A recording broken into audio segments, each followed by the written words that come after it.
Well, hey, welcome to being live on the internet here on Twitch. We're going to do a cool podcast together. I don't know if you guys have heard about that, but we do this every week. Good evening, good morning, and good night, and welcome to this latest episode of These Big Small Worlds podcast.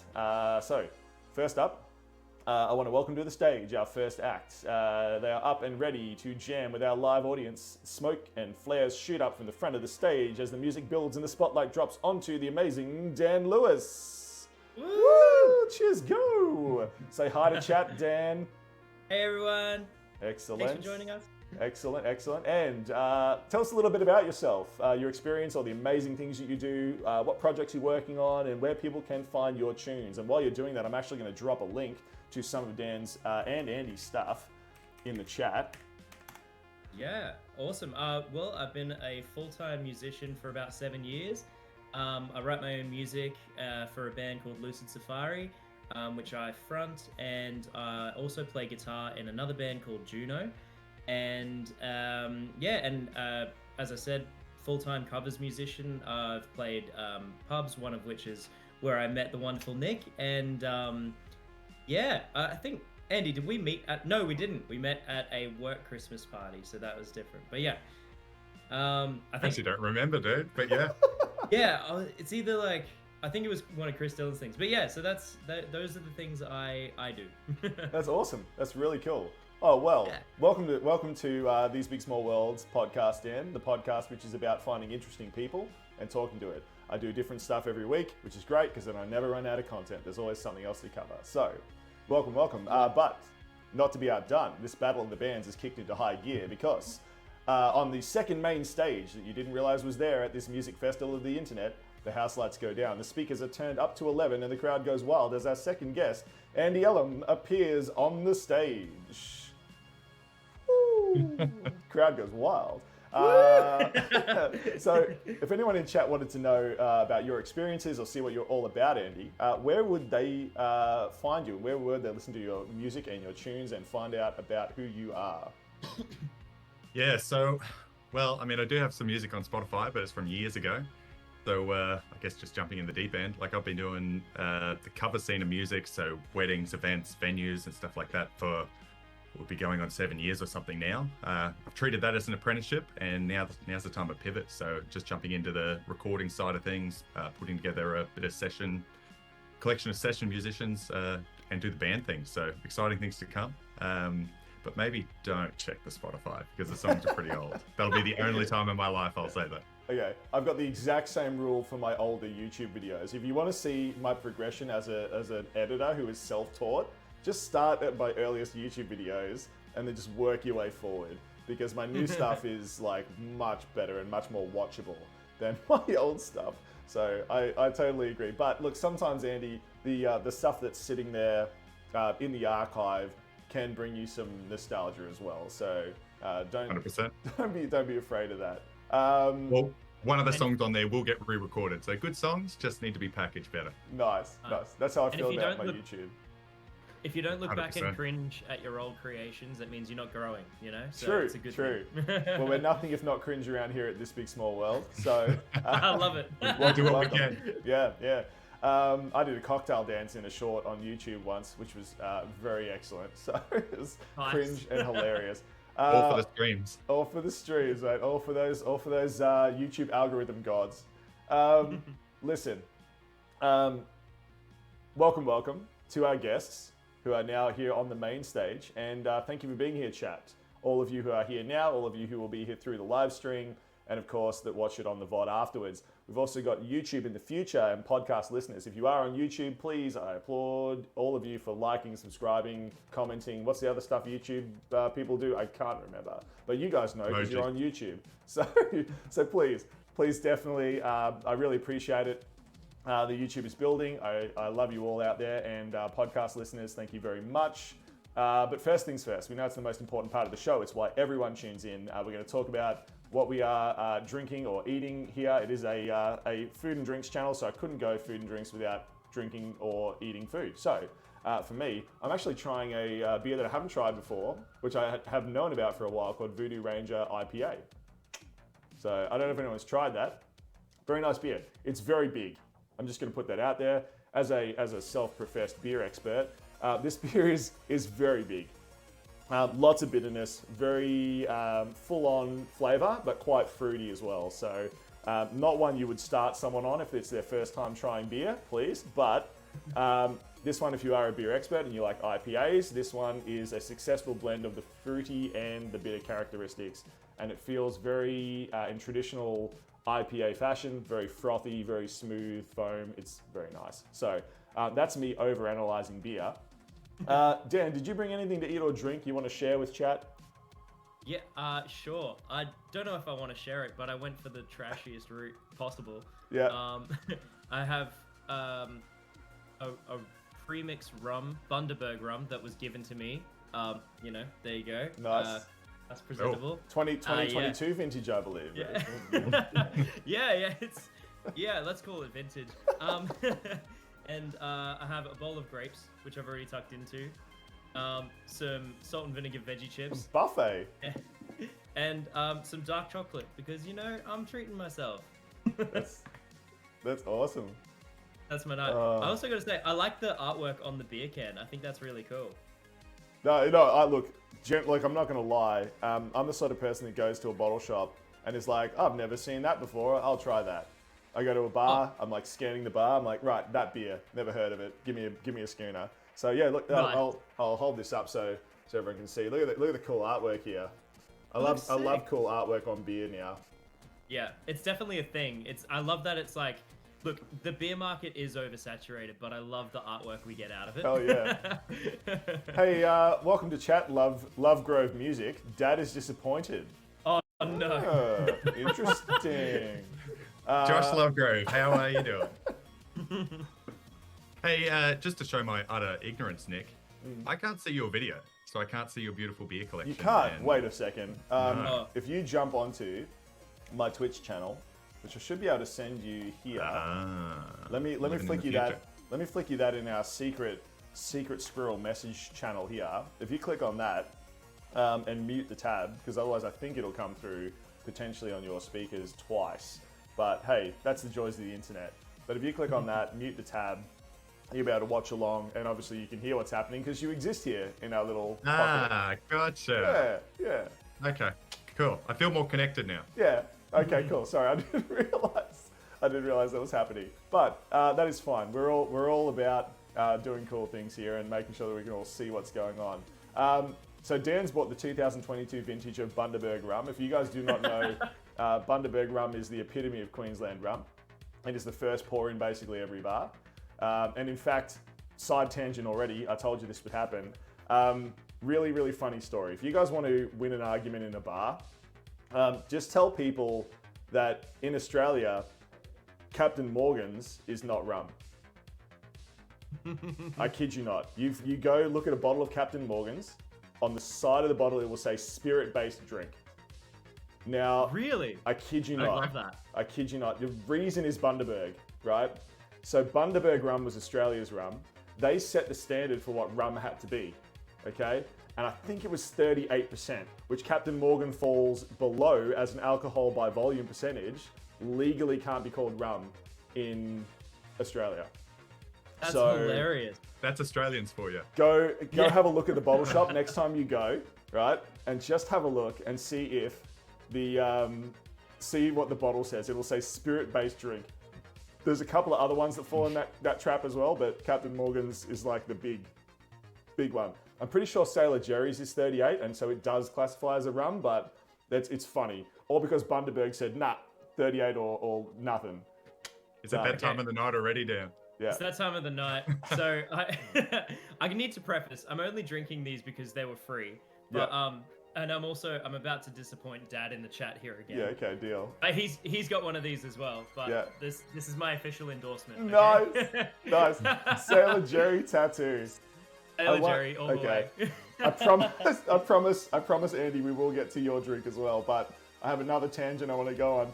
I once went out with a really cool friend of mine to Fat Boy Rick's in the Valley, and watched a really awesome blues band called Bones, who I don't think exists anymore, but they were really, really excellent, and they were trying to get tips playing in this little bar that fits about 20, 30 people maybe, in the valley.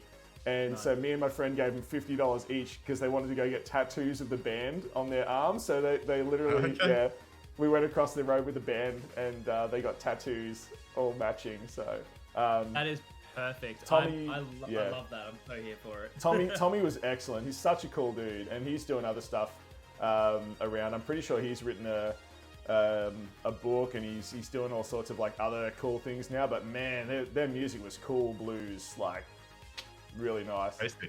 Yeah. Hell yeah. Great Love for a that. night out in the That's valley. so sick. Okay, tangent cam over. We're getting distracted. It's easy to distract me, Chad. Right. So, what about you, Andy? What have you brought along for show and tell? What have you brought along to class today?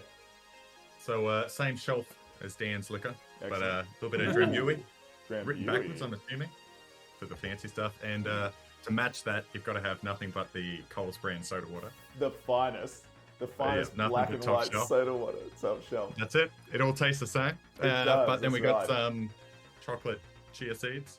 Ooh, so good. I'm a big fan, actually, yeah. Mm. Oh yeah. And I was thoroughly disappointed when I got some broccoli puffs that they weren't actually broccoli. They're just puffs of broccoli. They're just But, like a broccoli puree that they puffed. How rude. Okay, Andy. Thoroughly disappointed. Right, My night is ruined. yeah, and you're my both- disappointment yeah. is astounding. So you're both welcome on my kitchen on the Sunday cooking stream, right? If you ever want to come on and cook with me, you're 100% open door welcome. But all I'm saying is, the reason I'm just extending this is because I would love to make like proper broccoli chips with you, Andy, like made from Okay. broccoli. We'll do it. It'll be excellent because I've made I'm them keen. and they're very good. I feel like if I'm in the kitchen, they'll come out looking exactly like this, though. But we can roll the dice. That's what I'm here for. That's what I'm here for, to Yeah. try to help. We share our love of cooking with the world, don't we, chat? Oh, mate, so good. You're all legends. Everyone in chat, you two here on the screen. I really appreciate you taking a bit of time out of your evening to hang out with us and hang out with the Stream Shark over here. He's hanging out. That's Same. Stream Shark. Absolutely nothing to do with the topic at hand, though, which is making it music. In the age of the internet, what does it take? What is it like making music? This is what we want to ask. So, remember, this is a podcast, not a prison. That's our tagline here. So, if you feel like you want to dodge any of these questions, you let me know. But are we ready? Are we ready to dive into this gotcha journalism of tough questions? Hard hitting. ready. Let's do it. Hard hitting. Only that's if you right. take our answers out of context. I That's definitely my will. only condition. You Yeah. Flip it, post it. Yeah, you can bet go they'll to be town. clipped. You can bet they'll be clipped. Yeah. I'll just clip together like random words of Dan's. It's Only of Dan, though. Only like of target Dan, Dan yeah, specifically. Yeah. Hi- Down. highly incriminating stuff, please, guys. deal. If you could say highly incriminating stuff or podcast, that'd be great. It'd save me a lot of editing time. So, Highly incriminating podcast. yeah, perfect. We'll just rename the podcast the Highly Incriminating Podcast. It's not a bad idea, actually. I think that would sell. Okay. Are we ready, chat? We're going to dive in. We're going to dive in with our two amazing musicians. Firstly, though, I just want to say I have experienced both these guys play. I think they're absolute legends. I've listened to their music online. I've heard them play in real life. What I really love about them, because I'm in hospitality, I just want to share my point of view. When I'm running a restaurant, it is very rare to find someone that can do what these two gentlemen can do. And I was talking to Dan about this while we were getting Andy on the line before.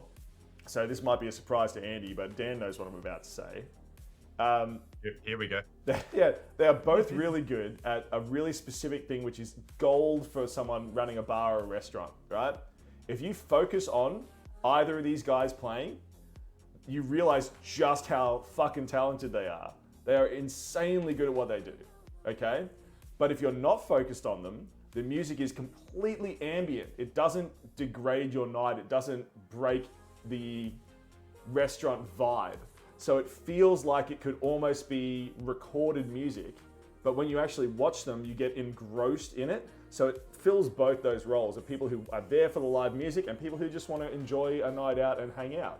And these two absolutely nail it. So I just wanted to tell you why I think they are magic. And I'm not going to say, look, I'm not going to say better than most musicians, But there are Forget some that, man. musicians who they're better. Let's just yeah.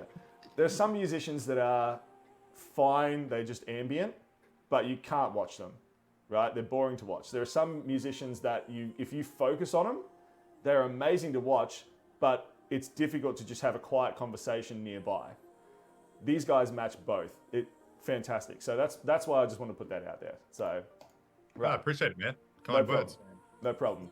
That's coming from a venue manager's point of view. That's exactly what I want from my musicians. So from a hospo point of view, which this podcast is well, this whole channel is kind of about food and drink and hospo. So I needed to tie it back somehow, and that's how I'm doing it.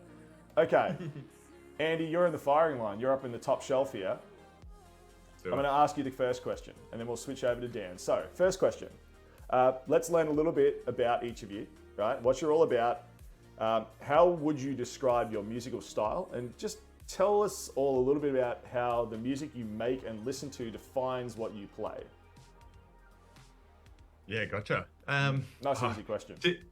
Yeah, multifaceted is the short thing.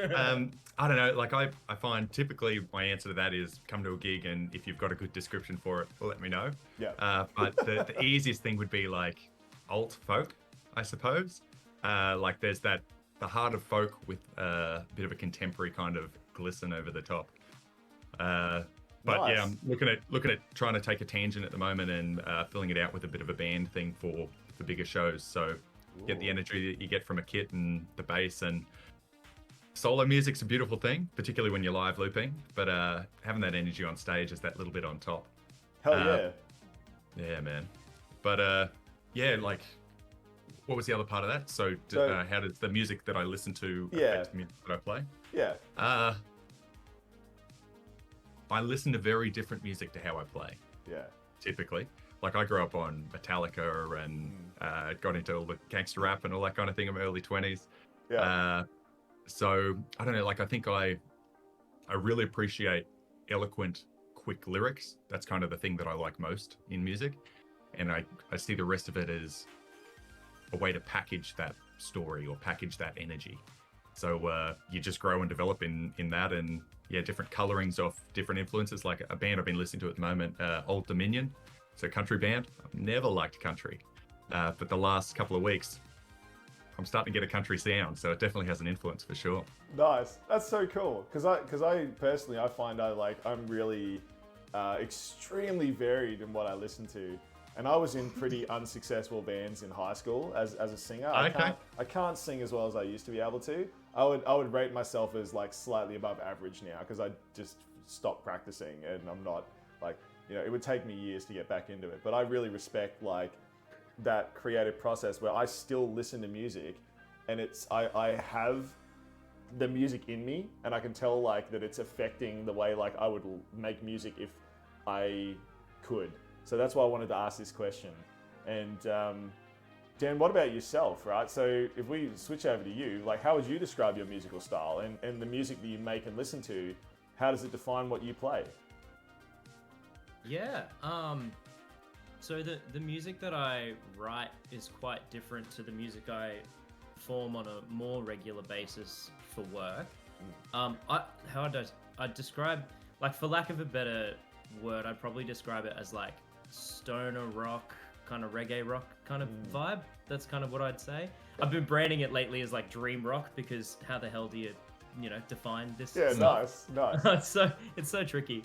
And so yeah, and I guarantee like that's one of the most daunting questions for like new artists and stuff, is like, I don't know what I am. I'm kind of this eclectic mix of everything, and it's just like that's kind of the worst answer you can give. Yeah. So yeah, and I think, what am I listening to lately? Yeah, I've sort of been taking a bit of a backseat. I actually jumped back into, I haven't listened to this artist for a very long time, but I jumped back into D'Angelo, the 90s R&B artist. Yeah. And yeah, and I just kind of I was kind of like really nicely reminded of my love for like vocal harmony when I was listening to that. So now, like, I mean, his songs are just so beautifully written and like harmoniously like complicated and simple at the same time, and that has kind of made me want to refocus my like mindset on that aspect of the music and go, oh, like that's a really cool thing that he accentuates really well. So yeah, I think like just to be inspired by like other little facets, and then like to use a term that Andy would use, to cannibalize like your inspiration to come out with another product there. Like it, you know, Yeah, it's cool. yeah. I think that's sort of how it goes. Dude, that's awesome. You just mentioned something that I want to touch on there. Actually, we were talking about the Cannibalism? simplicity. So, no, cannibalism. Yeah. Surprise! This has all been a podcast about cannibalism the whole time. Lock the doors, please. But, no. Okay. So I just want to touch on. You said like music being simple, right?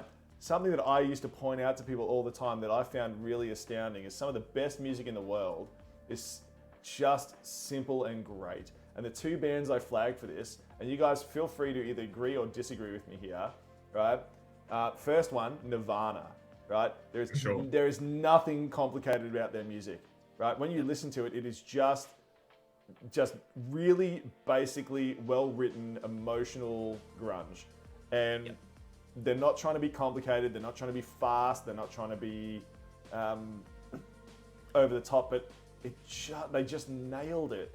And particularly for the time, but even still, nailing it. Like the music is still timeless, and that's brilliant. The other one was Daft Punk. And Daft Punk I love because they take such a simple concept and you can break most of their music down, particularly around the Discovery era, that album Discovery. It's like 4 different things happening maximum at any time, right? There's only 4 layers to anything they're doing at any time. And they make it so good. And what I love about Daft Punk is they take something like a hammer-on in a song, like aerodynamic, right? Let's do hammer-ons, that'll be great. And then they're like, oh, but what if we did hammer-ons for like the whole song? Everywhere. Yeah. and then they'll just like, what's on one of their new albums? Sorry, we're on a bit of a tangent now, but on one of their new songs, Contact, from their latest album, that last album they released, the very last song, last album, there's a noise in there that sounds like a spaceship entering the atmosphere. And it's just this pitch that is just like increasing pitch, just getting higher and higher pitch. And every time you think it's gonna stop, it just doesn't. And it just keeps getting higher and higher and higher. And you're like, oh right, this is finishing. No, it's still going. It's like a solid 2 minutes of just this increasing pitch.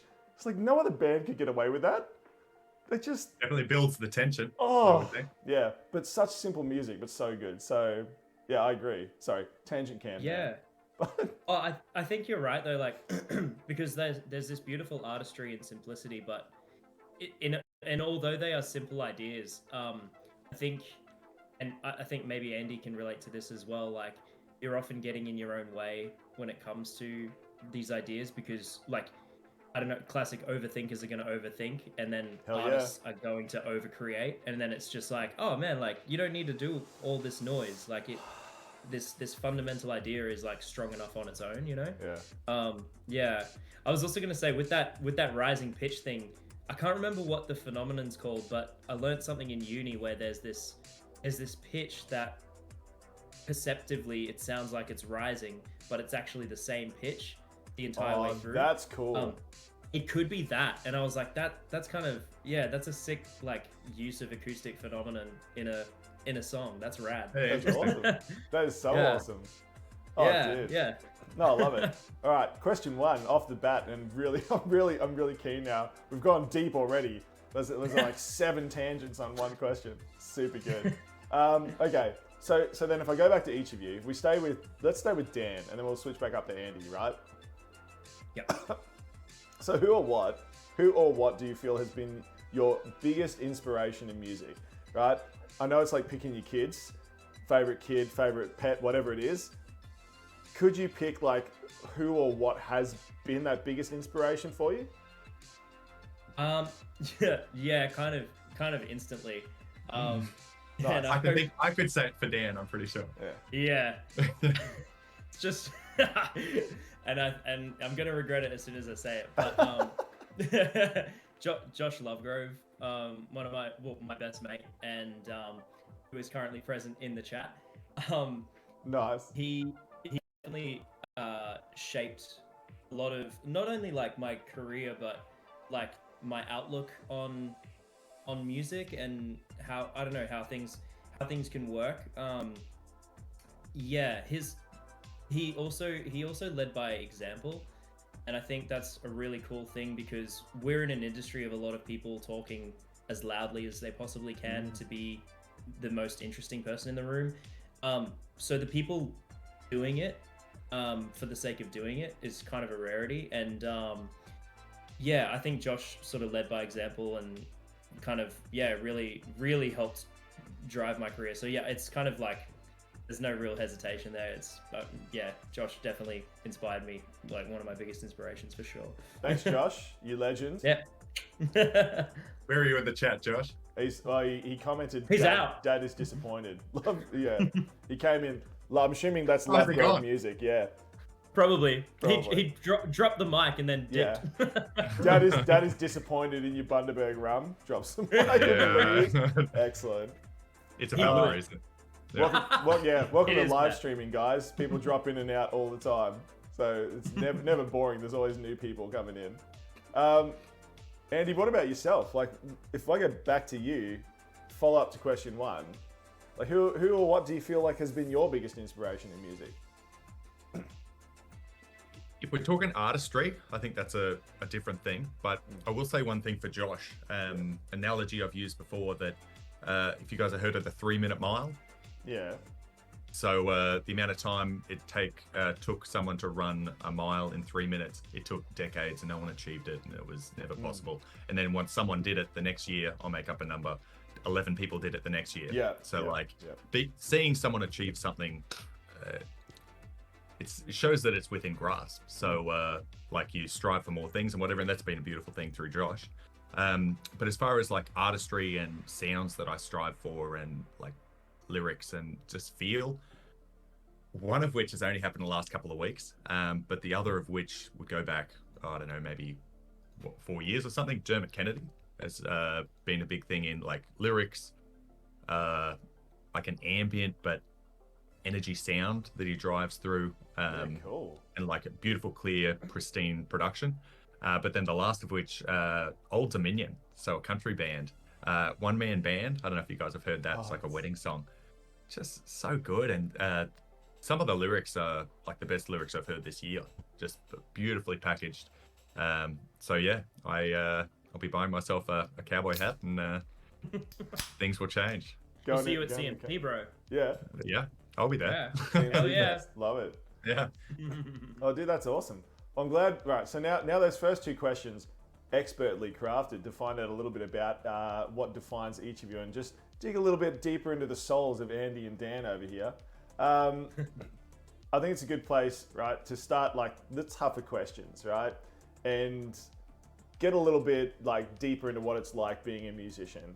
So, getting out in front of a group of people and singing, or even talking, right? I can look. I live a lot of my life on the internet now. I can tell you, not everyone's got the fortitude for it, right? It's absolutely daunting to most of us. So, for you guys, like, what do you do to prepare before a gig or show? Like, do you have a special thing you like to do, or some sort of like, you know, hype up, or what do you need to get ready? If we stick with Dan up the top, and we'll stick with Andy up the top. I was looking at Dan and I was thinking about Andy. Excellent. I was looking at Dan and I was thinking about myself too. That's true, yeah. Yeah, it's excellent. So, starting with Andy, right? Do you have anything you do to like prepare yourself and hype yourself up for a gig? Or does it just come naturally? No, like certain things have changed over time for sure. Like I'm a fiend for like podcasts and audiobooks and all that kind of thing. And I used to drive to gigs and I just listen to content like that. Yeah. And you're not amped up, you're not in the right headspace, and people, like, energy is reciprocal, so what you're putting out is what you get back from people. So I don't do that anymore. Like, I'll typically listen to hip hop or like rap or something high energy, puts you in a good headspace. In the last 10 minutes or so of the drive, and this has only been the last couple of weeks I've jumped back into it, I've been doing vocal exercises before I go in, and it makes such a difference. That's cool. You look like a tool bag when you're at the stoplight in your car doing like lip trills and all that kind of stuff, but it makes such a difference. You can just hit the ground running and hit notes that typically I'd take a couple of songs or potentially second set to get to. Yeah, nice. Yeah, like that's music. It's kind of the crux of it. And the other thing, like I find if I exercise that day, then you're just in a better spot. Yeah, nice. Good advice. Bloody good advice. What about you, Dan? What do you do to get hyped or get ready for a gig? Yeah. Bundaberg runs. Bundy Run.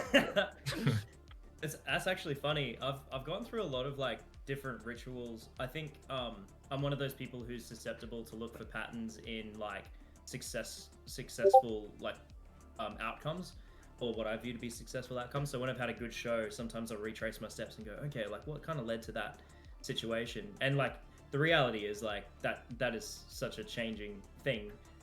But it's funny you mentioned Bundaberg Rum. I went through a stage where I was like, all right, I need 2 Sailor Jerry's before I jump on stage, and like that would just get me loose enough. That being said, that still is sort of a magic number for like any kind of nerves. Not saying relying on alcohol is a good thing, but it's like we don't condone self-medication, but alcohol as a social lubricant is excellent. Well, that's kind of exactly it. Yeah, you know. So that when I discovered that, because I had a very strict rule on myself for years, that I would like always play gigs sober, all that sort of thing. And then it wasn't until I was extremely nervous for one gig that I was like, I think I might just have a couple of drinks before my set. And I was like, wow, that like really worked. I was really interactive with the audience. So yeah, not that that's really a thing for me anymore. I would say, for my shows with my band, because they are like high energy shows. They're kind of like a strong hour of power. Yeah, cool. There's my favorite band is Sticky Fingers, and they have a live video of a song called Bootleg Rascal at the Enmore Theatre, and there's just something about that performance that like really like gets me going. It's like reminding me why I do what I do, because I actually started out writing songs in order to perform. It's not because I have this call to songwrite, it's because I have a call to be on the stage, and that's my pathway there. So when I see that performance, like that gets me really jazzed up and hyped up, and like, you know, I'm ready to take on the world. And yeah, it's that's kind of my ritual for like any big shows with Lucid that I feel like I need to like loosen up with or get amped up with. That's kind of my thing. Dude, that's awesome. That's awesome. Yeah. It's a bit of a weird one. Yeah, I do tend to listen to music before I live stream as well, because sometimes it's like really difficult, and I still like, I've been doing this for over a year now, and I still get nervous. You make me nervous, chat, when I'm coming out. I just want to make a good show for you, right? You've seen it. I have like 3 cameras going at all times in my kitchen. I'm switching between stuff. So I do get nervous. Yeah, you're right. Yeah. So I usually listen to like some pretty like pump up music while I'm setting everything up. It takes about an hour to put all my kit together. So yeah, you're right. No, pump up music for you? Man, at the moment, I've been really getting back into like old, like 1990s, 2000s internet tunes.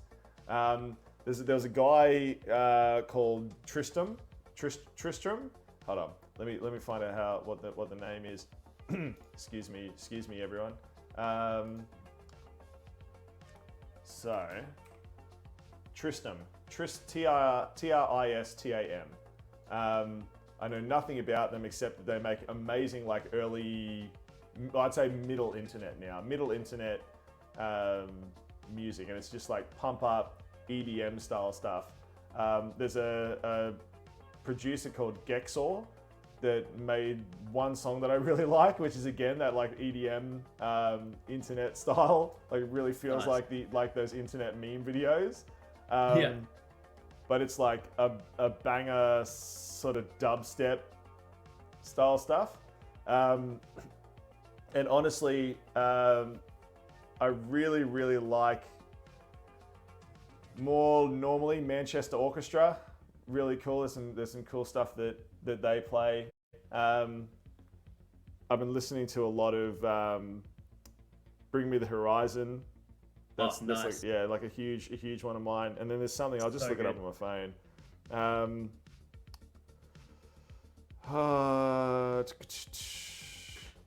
Actually, you know, probably my highest listen recently, I just had to check to make sure it was, is High as a Kite last Wednesday. I've been like loving that song recently.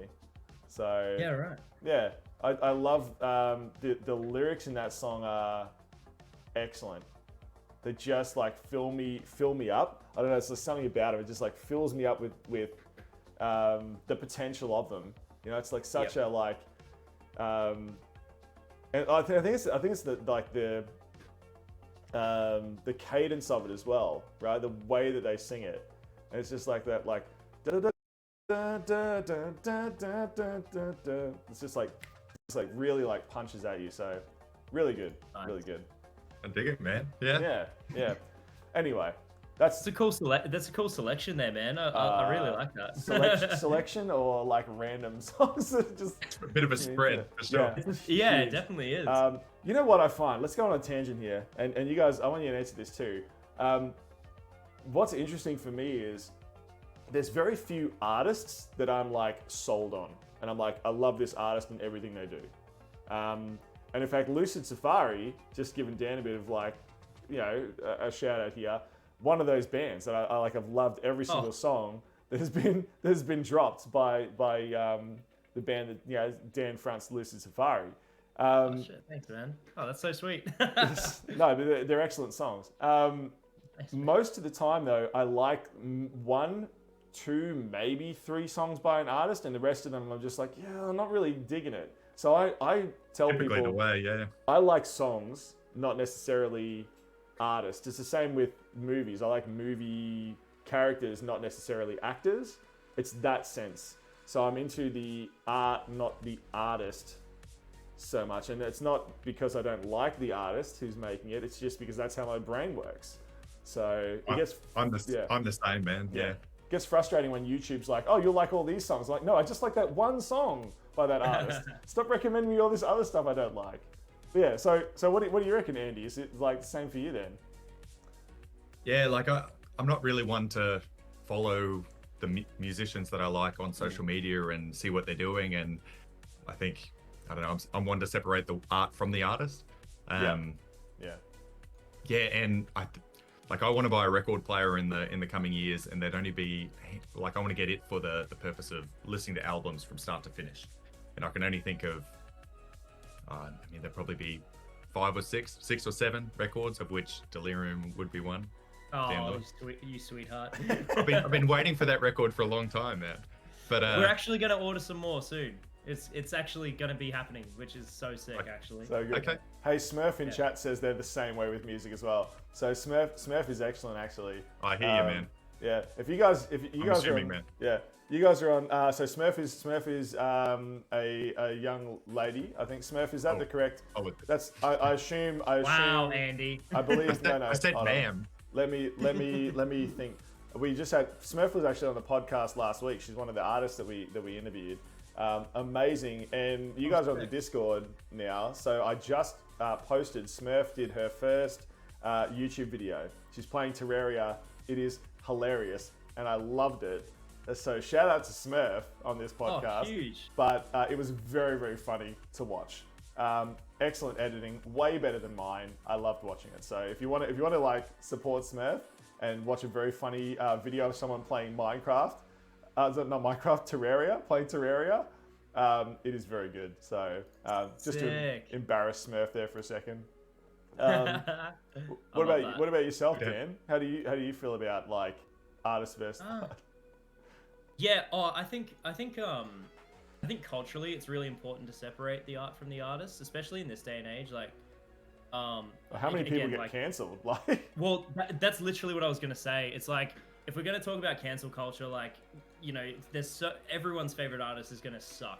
So like, I just don't want to open that barrel of worms, because it's just like, I don't know. I think there's just too much emphasis on who made the art, because I've heard some other artists, very prolific artists, talking about this, whether it's in music or another medium, but creating something, and I feel like I've felt it at some point too in the writing process, where you're writing a piece of music or making the art or whatever, and then like now when I go to band rehearsal, it's like I'm rehearsing the song, not my song, if that makes sense.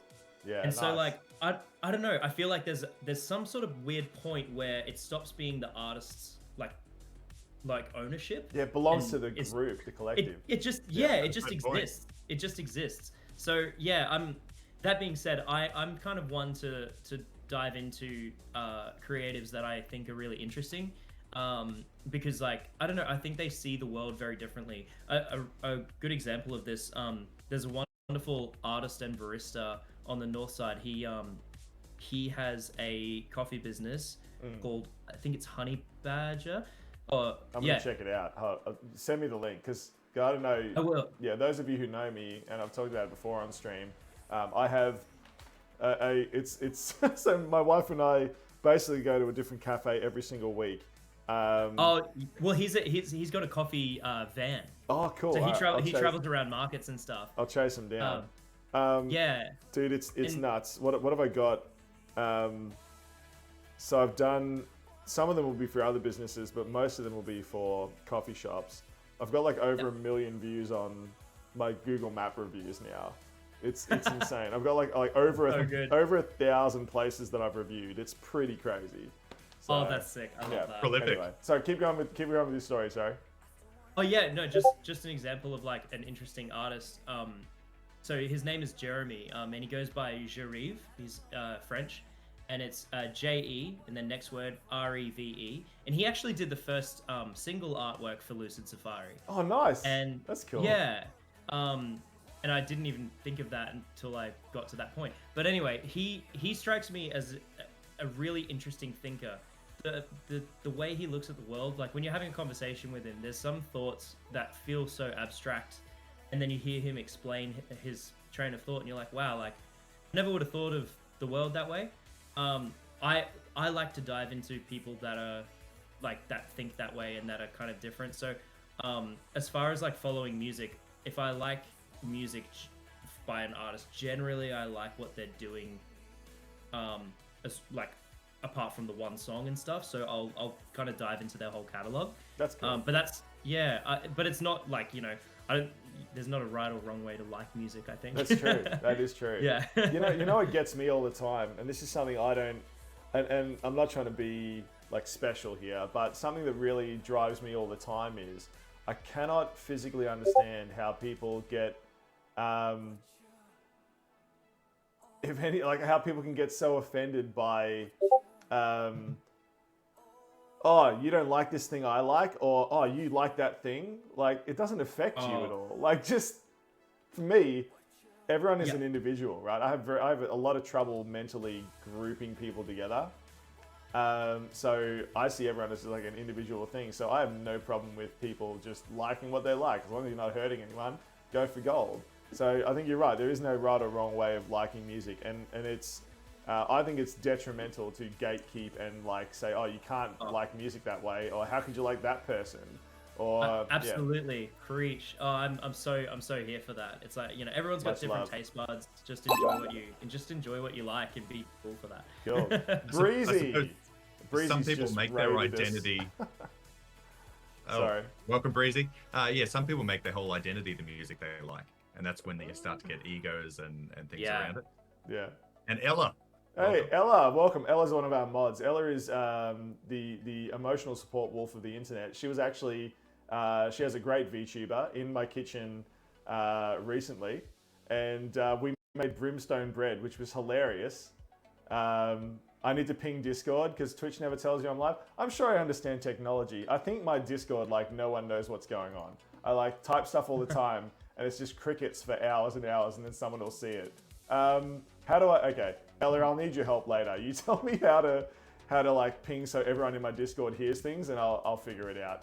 I apologize, Ella. I apologize. But welcome. Watch out, everyone. Ella's got a big sword, so if you misbehave, you're out. Dan said he's going to... Ella, Dan said he's going to swear later, so just... Look, I just wanted to make sure I didn't need to censor myself, because I have trouble doing that sometimes. I told him we're an adult channel, Ella, so it's fine. But yeah, so Ella and I made brimstone bread. Oh no, I swear. Oh no.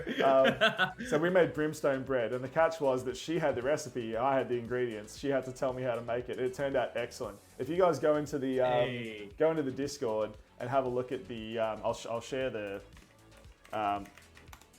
I'll share the thing. If you go into the Discord into Food Share, you'll see the bread we made. It's like crazy red bread with like this crazy black crust that cracks apart. Makes it look like magma bread. We did an excellent job, Ella. We did an excellent job. Oh, nice! I'm looking at it now. That's sick. Oh wow, it looks like magma. Yeah, it's cool, right? That's so sick. I love that. That was made with Ella telling me what to do, and I was her hands. I just had to do the thing. That's Breezy. so cool. So you were doing a ratatouille. Basically, yes. Yeah. Except I had a wolf under my hat instead of a rat. So, Breezy, you can of course join the kitchen at some stage. We'll tee it up, mate. I love doing collabs. I love showing the world interesting people, and Breezy is an interesting person. So I can't wait. We might have to put a language warning on our stream, Breezy. I think definitely. Cool. All right, I need to get the podcast back on track. So, let's stay with Dan. You were just talking, so we'll go with Dan down the bottom here again. Okay. So I want to ask: have you always wanted to be a musician? Right? Because I know some people get into performing for like different reasons, right? But do you remember what sparked that musical drive? Like, when did it start feeling like something like, oh, I could do this, like, as a profession? Yeah. Like, look, I think in hindsight, I definitely, like, I always had that want to do music full time. I think the plan B guy, or the contingency guy inside was just like, oh, maybe don't do that though. Yeah, because it is. Yeah, exactly. And I was sort of raised to play it safe.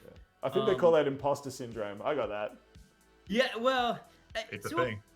To a point, I guess. I think I just maybe that's what it was. But I think there was a guitar in the house when I was really young. My dad had like this classical nylon string guitar, and I was never allowed to touch it because it was $1,000 worth of guitar, and now I'm like, oh, no, it's like a Takamine, and yeah, and like now I'm like, well, Dad, like my singular pedal is worth more than your guitar, but whatever. Yeah, that's right. He's not allowed to touch it. Clap back on Dad. Don't touch. Yeah. But no, he I don't know. I think he played me a few songs here and there, and I just thought there's something very magical about the guitar, and I always had like a desire to play it, and maybe the fact that he told me not to is kind of what made me want to do it more. But yeah, exactly. But I tried a bunch of stuff as a kid, never really stuck at anything until I got a guitar for Christmas one year.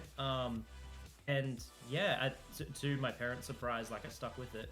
But it didn't feel like I was sticking to something. It was like something that I just wanted to do. Like it didn't feel like something I had to sit down and slog out, which was nice. Like I didn't have to go to training or whatever. It was like, no, I like genuinely enjoy this. And then yeah, I think playing it and stuff, I still had this kind of block in me that went, oh, but maybe instead of doing that, you could be a sound engineer because it potentially is safer. It's funny how I thought that was going to be a safer career. And jump into live theater sound with, and then I worked with some actors for one stage show, and I was like, wow, I can't deal with actors' egos, so not doing that.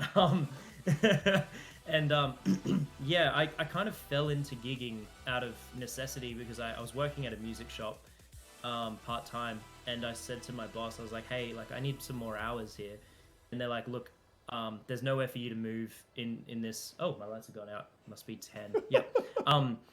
There's nowhere for you to move in this company. So I was like, okay, well, all I need to do is get one more gig a week that I'm already getting, and then I've covered my wages from this job, so nice. I'll just quit. Yeah, so I did that, and then I just kept doing it like through uni and stuff, and it wasn't even until like probably 2 years ago that I was like, I had the bite of, oh, I actually want to write my own tunes. And like it was a conversation I had with Josh Lovegrove, where I said to him, I was like, man, if I could, because up to this point I'd only been a solo musician, I said to Josh, oh, if I could join any band, I'd love to play in Sticky Fingers.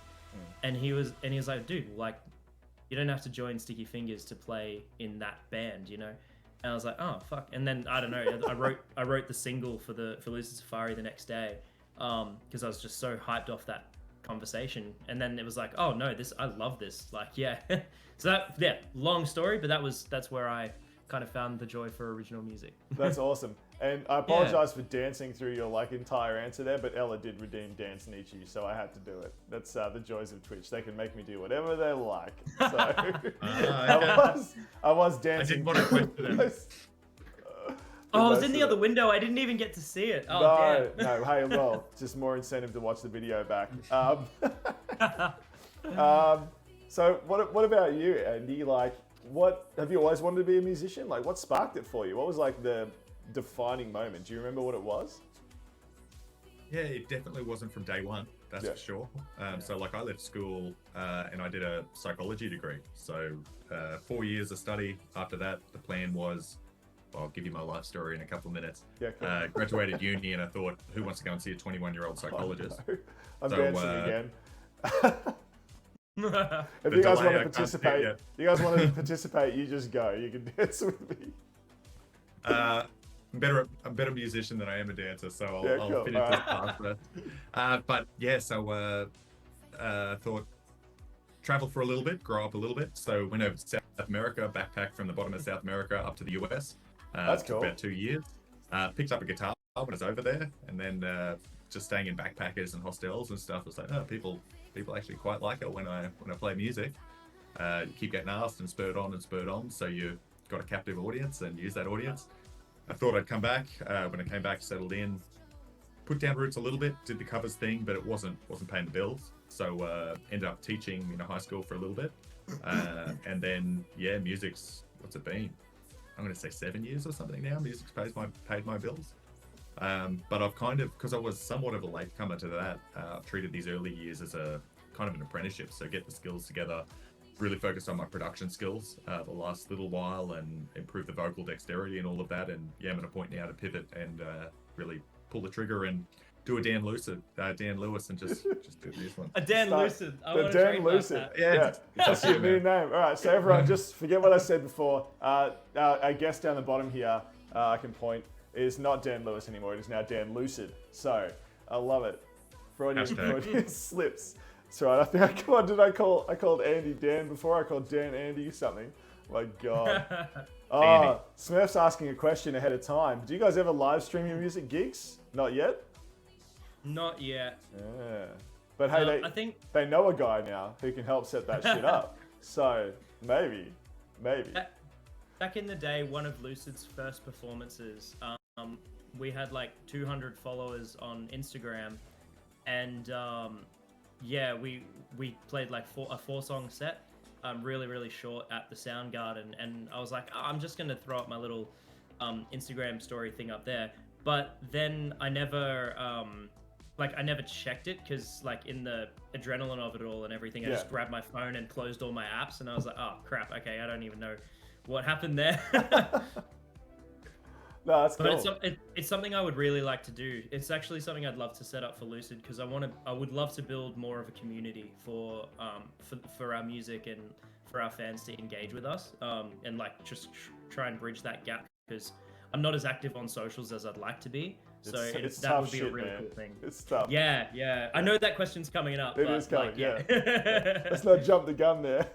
Right. I think for live streams, I've only really done it during COVID when the lockdowns were in Brisbane, whatever. It did maybe 2 or 3 of them. Awesome.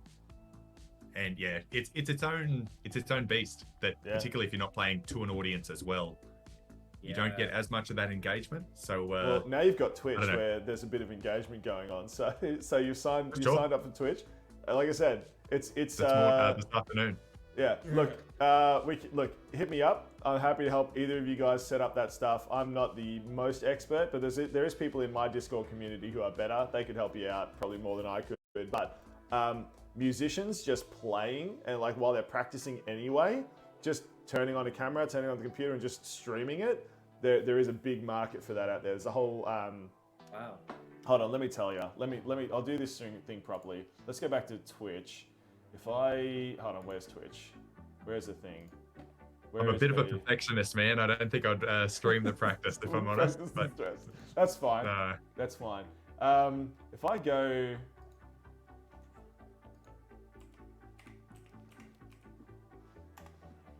there's a whole thing for music on Twitch. Yeah, so there's live channels. There's currently 15,000 viewers and 9.5 million people following the music genre on Twitch.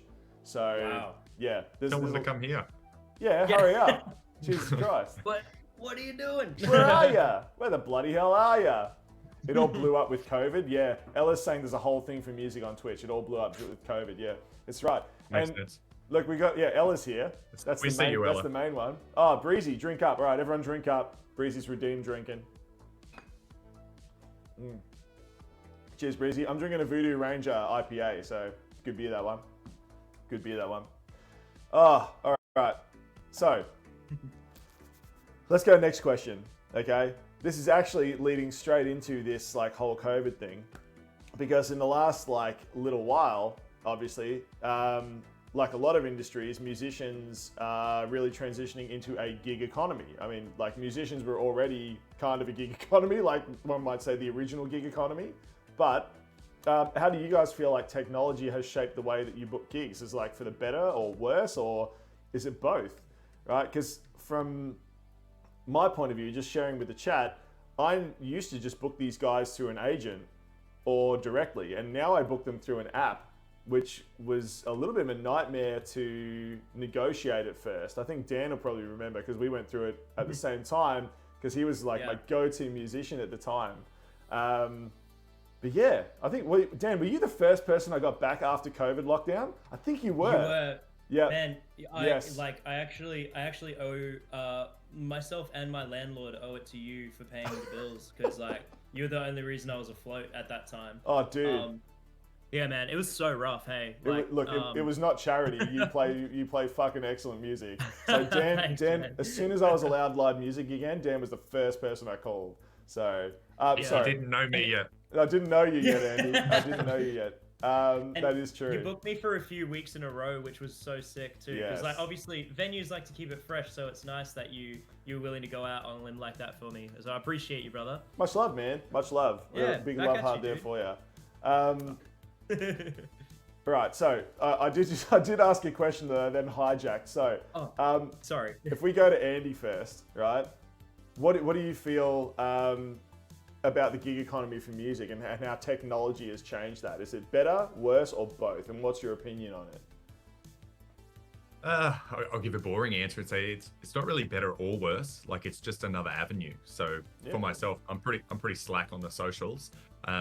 Nearly all of my work just comes from word of mouth and people that have seen me play live. So that is its thing. That just stays the same. As you're saying for the app that we've got to deal with, booking for your venue, I'm booked through an app, through an agent. Yeah. So I've got to liaise with two things. So I just find that really messy, if I'm honest. Yeah, no, me too, Andy, me too. And it's not the way I normally do business, because when I worked at the previous pub that didn't have the same agent, it was better because the agent just said, hey, these are the bands I booked for you. You talk to them, you book them, you pay them. And I just paid everyone directly. I love that system. It's better. I'm not bad mouthing the agent that I No, he's a good guy, but yeah, I just mean as a general thing, it's more things to jump through. Yeah, it is. It's like a whole other hoop to jump through. So, sorry, continue with your story. I interrupted there. Yeah, but I do find, and this is fuel for the fire in itself, that when I do get back together and post something on IG and do a reel or something like that, I always book work through it. Like I'll book a wedding or I'll book some other event that there is motivation to do it. It definitely works. But I don't know, like perfectionism's kind of my bug, that when you're playing live, a live show is a live show. When you're doing content at home, you can redo it. That's not quite it. Do it again. I just won't post it.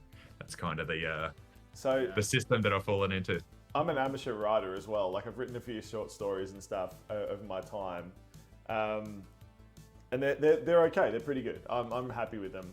But I wasn't for the longest time. And I had a friend of mine who was actually the other artist who was on the podcast last week. I'm tying everything in together at the moment. She told me once, she said, listen, because I kept rewriting stuff and like deleting it and going again and just trying to fix it. By the end, I'd have like a mess. Nothing made sense. And she said to me, stop it. Your writing is good, right? You write something, you spell check it, and you upload it to a blog, right? Nice. That way it's up, it's live, you can't change it. And that freed me so fucking much from my like writer's perfectionism, because I was like, okay, I've finished this chapter, I do one read through, spell check, publish. Okay, it's out there now, right? I can't touch it. It's done. It's live. So I think you, yeah. There's always a middle ground, and I think the middle ground that I've found now is perfectionism is a disease if you don't ever put something out there. True. So it's all well and good to read through it and do another revision and all of it, but there comes a point that what do they say? Art is never finished, just abandoned. Correct. So there comes a point you've got to abandon. You've got to do as Dan said, and there's a certain point that it becomes not yours and it becomes everyone's. So and good. if you don't release it, then it never does. That's so good. And what about you, Dan? How do you find the technology that's shaped booking gigs and the industry in general? Yeah. Look. Yeah. Probably not the best answer to say to a venue manager, but I feel like we're beyond that relationship enough for me to say. Oh, we are. I don't. Yeah. Yeah. I'm not a big fan of the apps. I think one of my biggest sources of anxiety is the notifications on my phone. And True. I didn't even think of that. Holy shit. Yeah. It actually Just drives turn them me off, crazy. Dan. Well, no, see, okay, so this is the thing, right? So I was told long ago that if you get a wedding inquiry, you reply to it within 5 minutes, because if you don't, it's gone. Wow. And it's a rule of thumb to live by to operate a successful business, and it does work. I mean, yeah, 5 minutes is very tight, but sometimes it is that way. And so when it comes to business inquiries, I try to be quite on top of it. I haven't been because Lucid has been my top priority. That being another thing where Lucid, I try to keep as open as possible. So Instagram, Facebook, email, texting, and it's not only like fan contact. I'm having contact with my managers, our publicists, our booking agent, other bands, music connections. There's so many more avenues of contact. And so I'm trying to keep all those channels open, as well as my professional channels open, in order to keep money coming in. And so those like notifications stacking up and going, oh crap, I got to get to these like now. That's what really like wigs me out.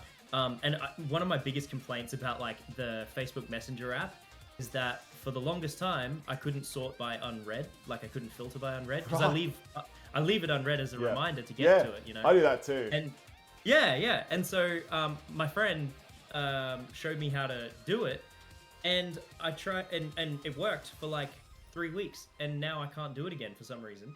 But yeah, for me, like technology, I don't necessarily think technology is the issue. I think it's just when too many people are trying to stick their fingers in the pie. So when it comes to app developers who are, they see a gap in the market and go, hey, I can create this technology to be there. That's great for them, and it's cool that it's potentially making it convenient for other parties. But from the sounds of it, it sounds like it's a mess on not only our end but also your end as a venue manager. So I mean, and maybe it's still finding its feet as an actual piece of infrastructure. What I'm trying to do now, I'm overhauling my wedding business, and what I'm going to be doing is creating. I'm going to be hosting my like whole existence via a link tree, which has they're an cool. inquiry. I've set one of those up. Yeah, and like I used to have a website and everything, but it's just going to be one Instagram page, the link tree, and then you just get a contact form, and 100% of the inquiries come through that, like trying to narrow the channel of communication. So it's like, this is where you contact me. Don't message me privately on Facebook. Don't find my personal account. Don't email me in this address or that address, or don't call me. Like, this is what you message me to. Yeah, okay. Exactly. And I think Streamline it. Yeah. Streamlining it, I think, is the way to do it where you can. Whereas obviously for Lucid Safari, I'm trying to make it as accessible as possible. So streamlining that sort of stuff isn't really possible, because you have to go where the people are. The people don't come to you. Whereas in the weddings, it's kind of the reverse. They come to you because they want your service. Exactly. Yeah. Clever. So long way of talking about that answer, but that's my thinking. No, and you mentioned something before, which I just had this conversation with my gaming manager this morning, and I was ranting a little bit while we were like doing our like morning setup. I was like, do you remember like the whole promise of technology in the early internet was like, it's going to make everyone's life easier. And then all technology did was like, let us do more things. So we all got way busier because we could achieve more things more often. So I love technology, but it drives me crazy. I'm old enough, chat. You guys know I'm old. I've told you this before.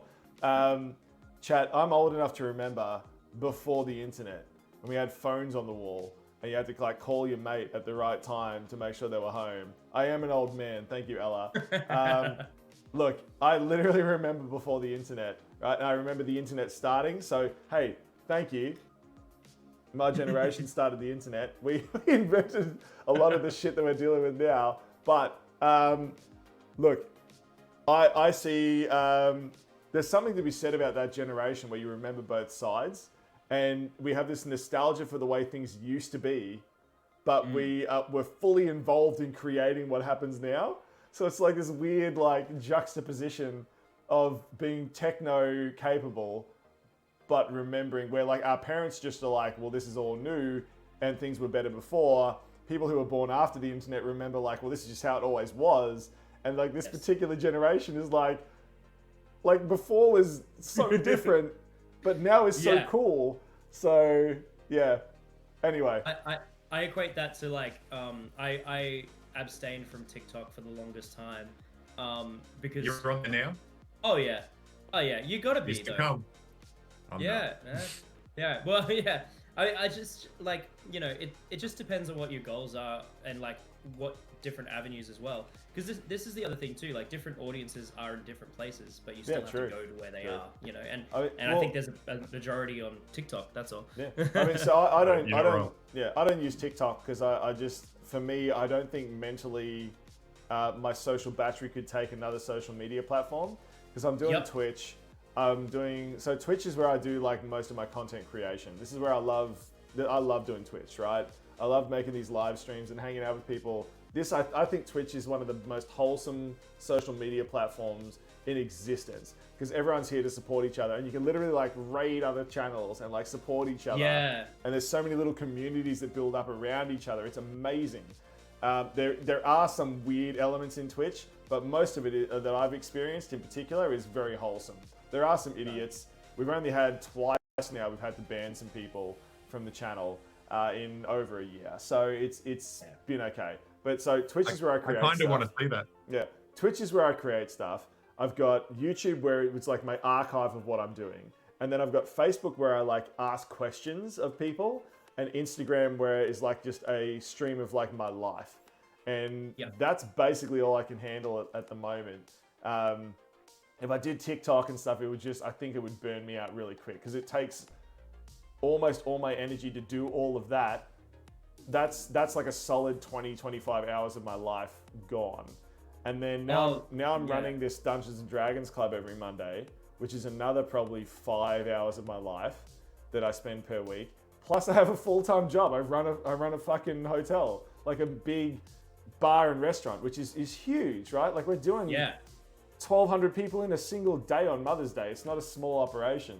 So I feel like if I stop moving, I'm going to die. That's how my life feels, right? I've always got to be doing something more, right? It's that imposter syndrome. Totally. So, all right. Well, I think coming to your like, how you like, you know, you're saying you're not doing TikTok, but you've got so many like flourishing platforms as well. Like my neglectful platform is YouTube.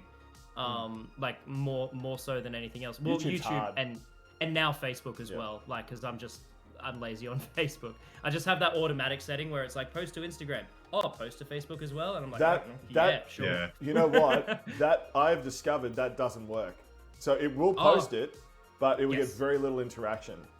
So, definitely. Oh, definitely. Algorithmically, it makes sense. Yeah. Algorithmically. And here's the other thing I learned. If you post something on Instagram or Facebook in particular, and you're like, hey, check out our new song on Spotify.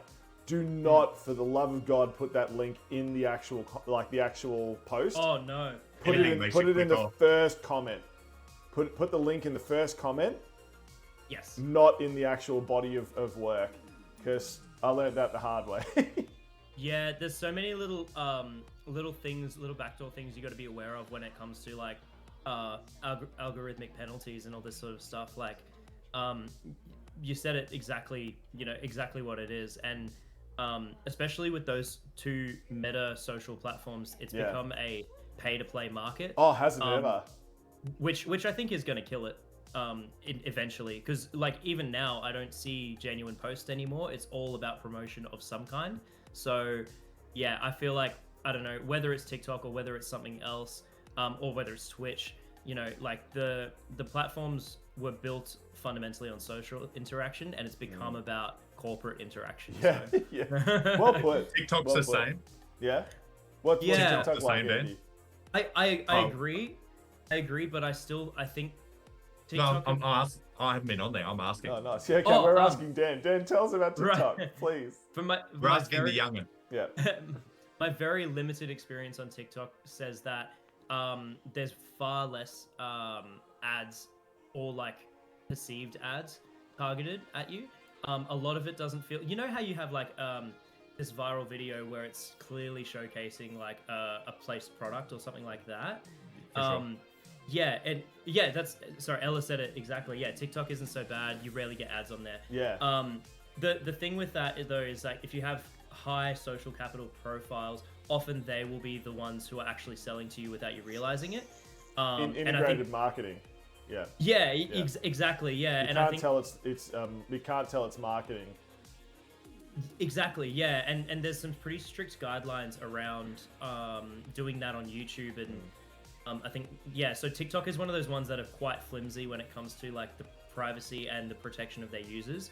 So like that's how they sort of get away with that. But I also think the way the platform works is that it actually does encourage way more social interaction and incentivizes it more than Instagram and Facebook have. Yeah, cool. So it's more of a social. From what you're describing, it sounds more like the Twitch of social medias, like instead of Instagram and stuff, where people are like interacting together and remixing stuff. Well, that's kind of the thing too, because like you're not only just interacting. Like it's not like Facebook when it initially came out. It's where you'd be like, oh, I went to the weekend with I went on a trip with my family on the weekend. Like, look at these photos. Now it's like, hey, I actually made some cool shit and I want to share it with you guys and see what you think, and I want to check out the cool shit that you made. So it's interaction, but it's also creation and encouraging that creativity. So yeah. Don't talk me into it, Dan. Don't talk me into it. I can't take it on social media.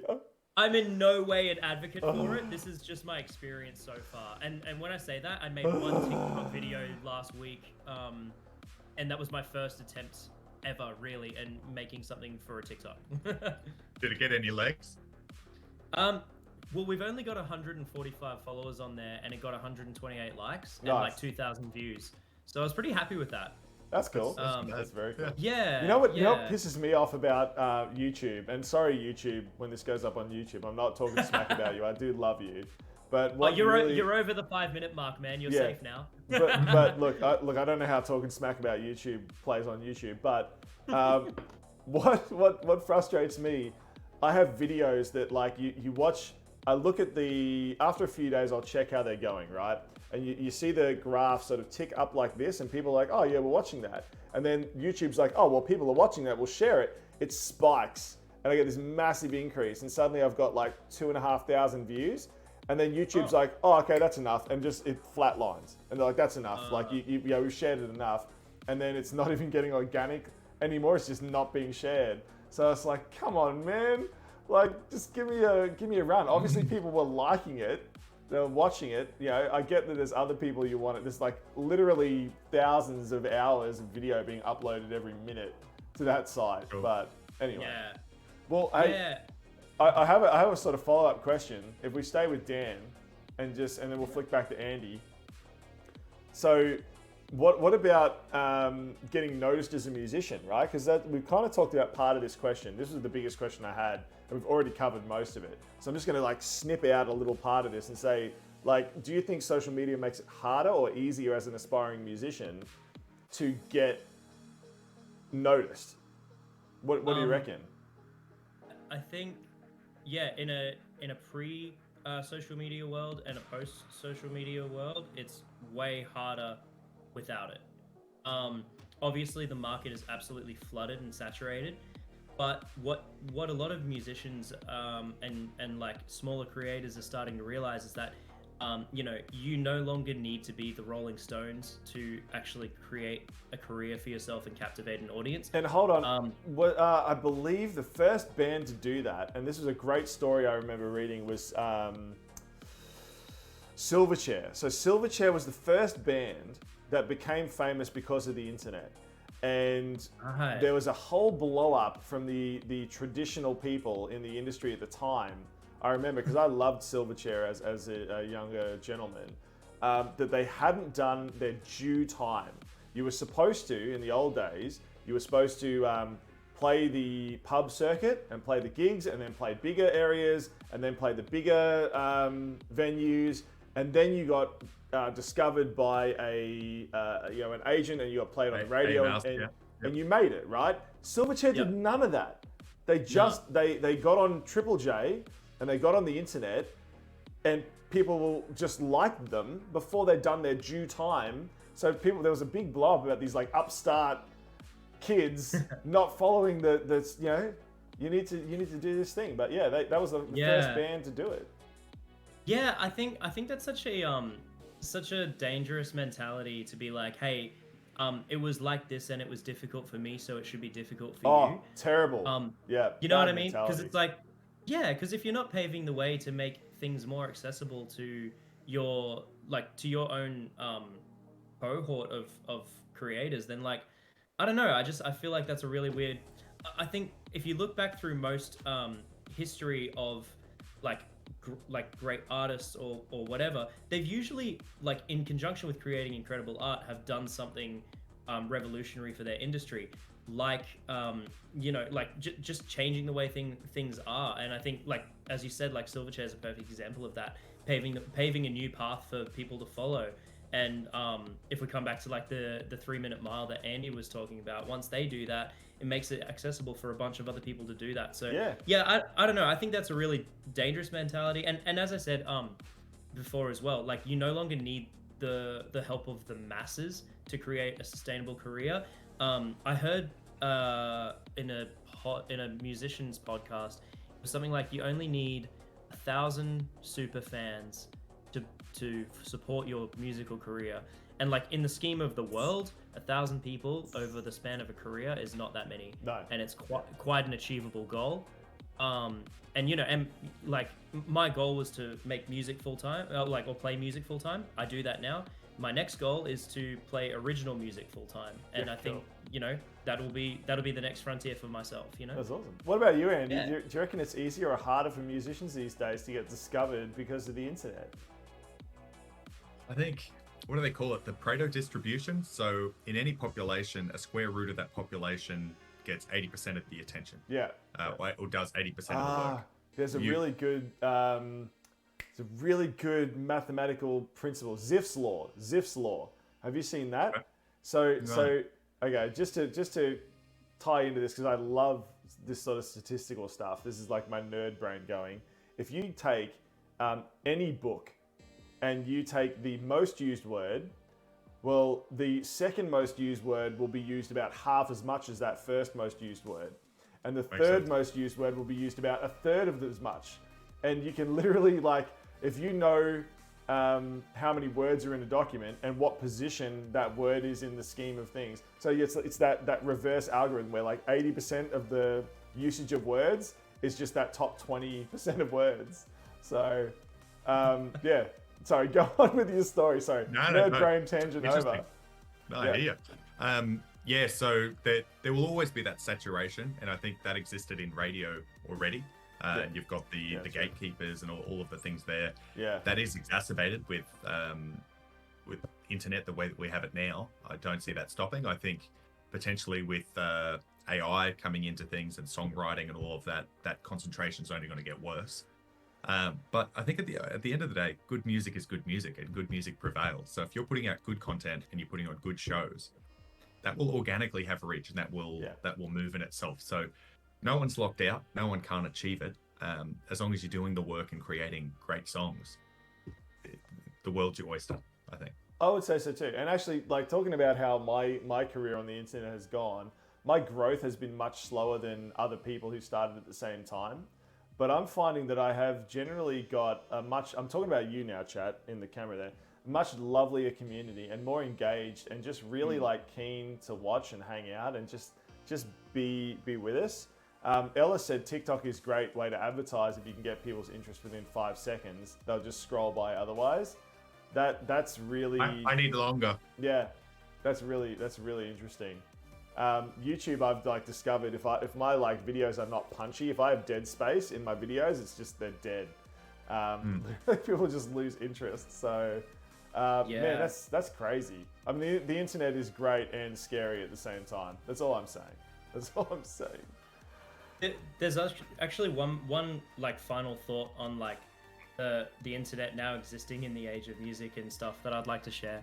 I do think it's really cool that so like say for example a band like mine back in the 50s or 60s could play out of their garage, maybe play a small community town hall show, maybe even play like a few shows out of state or something, and that might be all that ever amounts to. Ultimately as well, any recorded music, if we had it, had to be pressed on vinyl and had to be like largely distributed. And if there was no chance of us creating that huge market in order to justify those sales, that music would never be recorded and would be lost. And I think it's really, really cool that there's so much music that is being saved from just the inevitability of like time, the inevitability of time. Yeah, exactly. It's think of now, all the music we preserved. lost. Well, that's kind of where my brain goes. It's like, it sucks because there's probably incredible music that did exist and no one will ever hear it because like the finances weren't there and they weren't good at marketing themselves. They didn't know the right people. But now you got a computer and a couple $100 and you can make it. You can suddenly have a legacy that exists forever. Right, now I'm sad, chat. Just to play converse to that, so I just googled it quickly. 20% of post to digital streams will never be listened to anyone other than the poster. Wow. So there's an abyss out there as well. You know what's funny? So this actually made me feel happy the other day. I was listening to Moist Critical. Moist Critical is a massive streamer, and he looked up the statistics, and he said that anyone who's getting more than 4 people in their chat is in the top 40% of people on Twitch. I was like, 4 people? Really? Because I'm getting, my average is about, depending on whatever I'm streaming, it's about, maybe 6 to 20. Normally it's around 15 is what I get, particularly for my cooking streams. That's what the channel originally was. That's what people tune in for. But I totally get it. Like I listen to him and he's talking about like most people stream on Twitch to themselves. Like it's just nothing. Most people don't even get past 2 viewers. And I was talking to a friend of mine who was also on the show in the kitchen with me, Stacey Mayhem, right? The Mayhem. She's a video game journalist and cool lady. She posted something on Facebook or Instagram or something recently, and she said like there's so many people that ask me to like, hey, can you help me on Twitch? And she's like, I feel really bad, but like a lot of these people are just not interesting to watch. Like they've got to like, they've seen that like it's a thing, and it like really sucks because I'm sure they like could be. I'm sure I was not interesting when I started, and I had such good support, and I learn't how to be interesting. And I like to think I'm generally pretty interesting, but imagine all the people who have like Andy said, they've like uploaded something and no one listens to it. Like that's and the heartbreak of that. Devastating. And it could be really good music, but they just haven't marketed it properly. They haven't caught the algorithm. They haven't titled it properly. They haven't used the right hashtags. Well, yeah, that's it. And I mean, and unfortunately, like, because with, unfortunately, I will like kind of disagree with one of Andy's points from before, like, because like conflict chat. Here we go. No, because I love the idea that like good music will prevail, but ultimately, like I don't think good music is all it takes anymore. Which sucks because it should be all it takes. And as someone who is trying to make good music and do all the other things, it burns you out really quickly, and you know there's so much luck involved and so much like chance, and you know, and you need support, you need a lot of you need good friends to lean on, and I don't know, without those ingredients, like I think just making good quality music, I would love that to be the case where like good music will always be the thing that stands out and prevails. But sadly, like I don't think that is the reality. Like that, just the way I see it. Yeah, we actually talked about this on the very first episode of this podcast, which was content creators. It really, yes, Ella. I was just talking about supporting these guys. Ella's going to post your listen command so everyone can follow your social medias and listen to your music, guys, because it really, it honestly is amazing music. But like Andy said, some of his stuff is older, so yeah, maybe just do the follow on socials because stuff's coming out soon. But jump on Dan Lewis's stuff. It is beyond the pale. Particularly Lucid Safari. Okay, what can I entice people? If you like Ocean Alley, I think the closest thing I can think of, and it might be insulting to Dan to say this, but, the closest thing that I would say to Lucid Safari's music is Ocean Alley. That's the closest thing I've got. It's not quite. I think it's better than Ocean Alley, but we'll just leave that where it is. But Breezy stretch. Okay, Breezy's redeemed. Stretch it out. Everyone have a stretch. Get loose. Okay, let's do it. We've been sitting in these chairs for an hour and 35 minutes. We need to stretch it out, guys. Stay limber. Okay. I love it. I love it. Actually really appreciate the stretch out. It's a nice reminder, actually. It really was. That's why it's there, Breezy, and we really appreciate it. Breezy, we need your presence in like all the corporate offices in the world. I think they would all appreciate that. The world would be a better place. Yeah. We'll just pay Breezy to just like walk through random offices. Like, did you stretch today? Did you? Yeah. I love it. Thanks for the plug, brother. That's like one of the highest compliments I think I could receive. So thank you so much. Oh, really no, look, I'm honest. I'm honest with people. You know, like I mean what I say. And I'm all about, I think we should back our friends more, because something that really got to me when I was quite young was someone in a podcast mentioned that people will buy a $20 bracelet from Rihanna that she didn't make and had basically no input into, but it's slapped her name on it. But they won't buy a $10 bracelet from their friend who made a better quality one themselves as a small business in their bedroom to try to support themselves. Like my big thing is we should all be supporting each other, right? And if I think you guys are excellent, I'm gonna fucking tell the world about it, right? As many people as will listen to me. And I don't have a huge platform, but I will sure as heck tell the platform how amazing that I think you guys are. And you've taken, your Tuesday night off to come and have a chat on my podcast. The least I can do is tell people how amazing your music is. So much love. Back at you, man. My heart out here, right here. Man, we should probably answer questions. Hey, I did write like actual questions. This is a sign of a good chat, is the fact that we've like got like tied up in subplot and tangents for the whole time. Live in the tangents. I love it. There's a sign of a good chat, is that we don't want to finish talking about stuff. So, well, hey, excellent job. We are getting to the end. We're getting towards the end. So let's drop back to the question of making this a career, right? This is a really tough question. This is now a job interview. I've trapped you both in here. What are your goals for the next 5 years, right? You know that old interview question, where do you see yourself in 5 years' time? Well, I think it's a funny one. So, what do you reckon? Where do you see yourself in 5 years? And thinking about where you are now and where you want to be in 5 years, what advice would you give to someone who is just starting out or like dreams of being a performer? If we start with Andy up the top, on the top shelf up there. Gotcha. So where do I want to be in the next 5 years, and what advice would I give? Yes. Well, I'll start with the advice first, because it's a super simple one. Cool. One thing which is only abundantly simple and so self-evident, but it's only really dawned on me in the last maybe 2 years or something, is if you work at something, you will get better at it.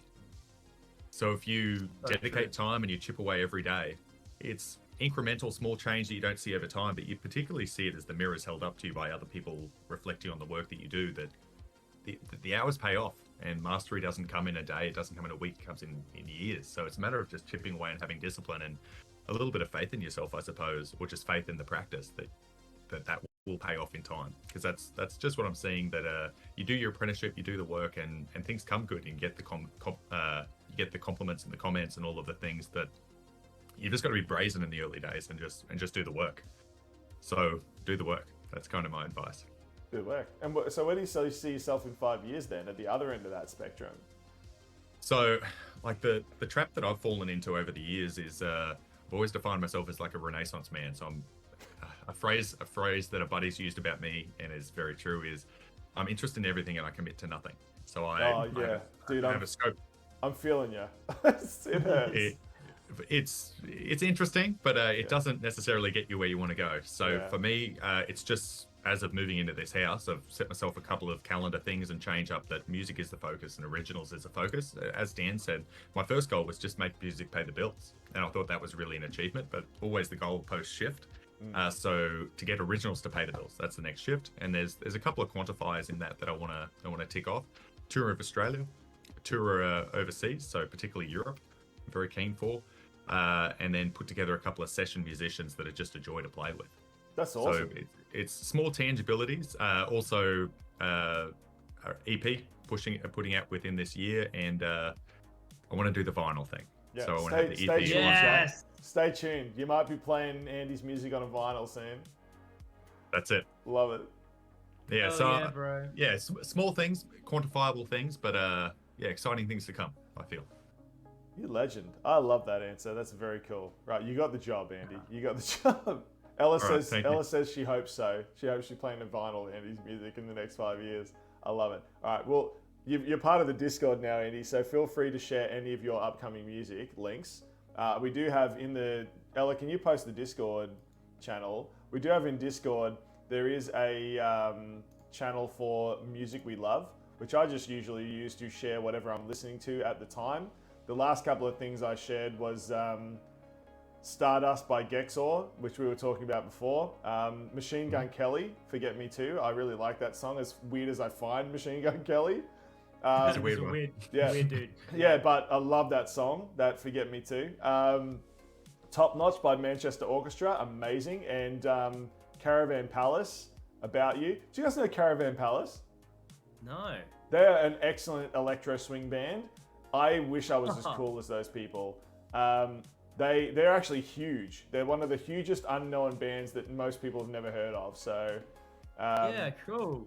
And then the last one was Black Sheep by Metric. They're the last couple of songs I've shared. But feel free, anytime you feel like you've got a cool song or your own songs you want to share, drop them on there, because I would love to have a listen. And I know my chat and my community would love to listen to. I'll take you up on that. Yeah, just drop it in there. I'll drop some links to your guys' stuff after this stream anyway. But Dan, what about yourself? Where do you see yourself in 5 years? And looking at the transition towards 5 years ahead of time, what would you give to people that are just starting out? Yeah, well, it's funny. I actually come across a lot of people who are starting out quite frequently, and I think it depends where starting out means, as in picking up an instrument for the first time, or whether they're pursuing a new direction in their career for the first time. You pick, dealer's choice. Yeah. Okay. Well, I'll go with picking up an instrument for the first time. I would just say enjoy it. Don't set these expectations for yourself too early, because you need that joy to fuel your passion. And when you need to be practicing all the time, and so when practicing doesn't feel like work, you suddenly get really good at practicing. So yeah, I would. That's probably a bit of advice I would give. For anyone who's trying to move forward with the originals career, my advice is do it. And that doesn't seem like good advice, but I think I see a lot of people, and like I've been a victim of this. Andy, self-proclaimed victim of this, is that, oh no, it's not ready yet. It's just, oh no, I'm just still working on this thing, or I just got to get this thing done before I can do this thing. Or it's like, oh, it's just not good enough yet. And that's the big thing that I've learned, is just put it out there. Because now I've released 10 songs. I've released an EP and I think three singles or something like that. Whatever I've got on Spotify, that's what I've released. And whatever lives on Spotify.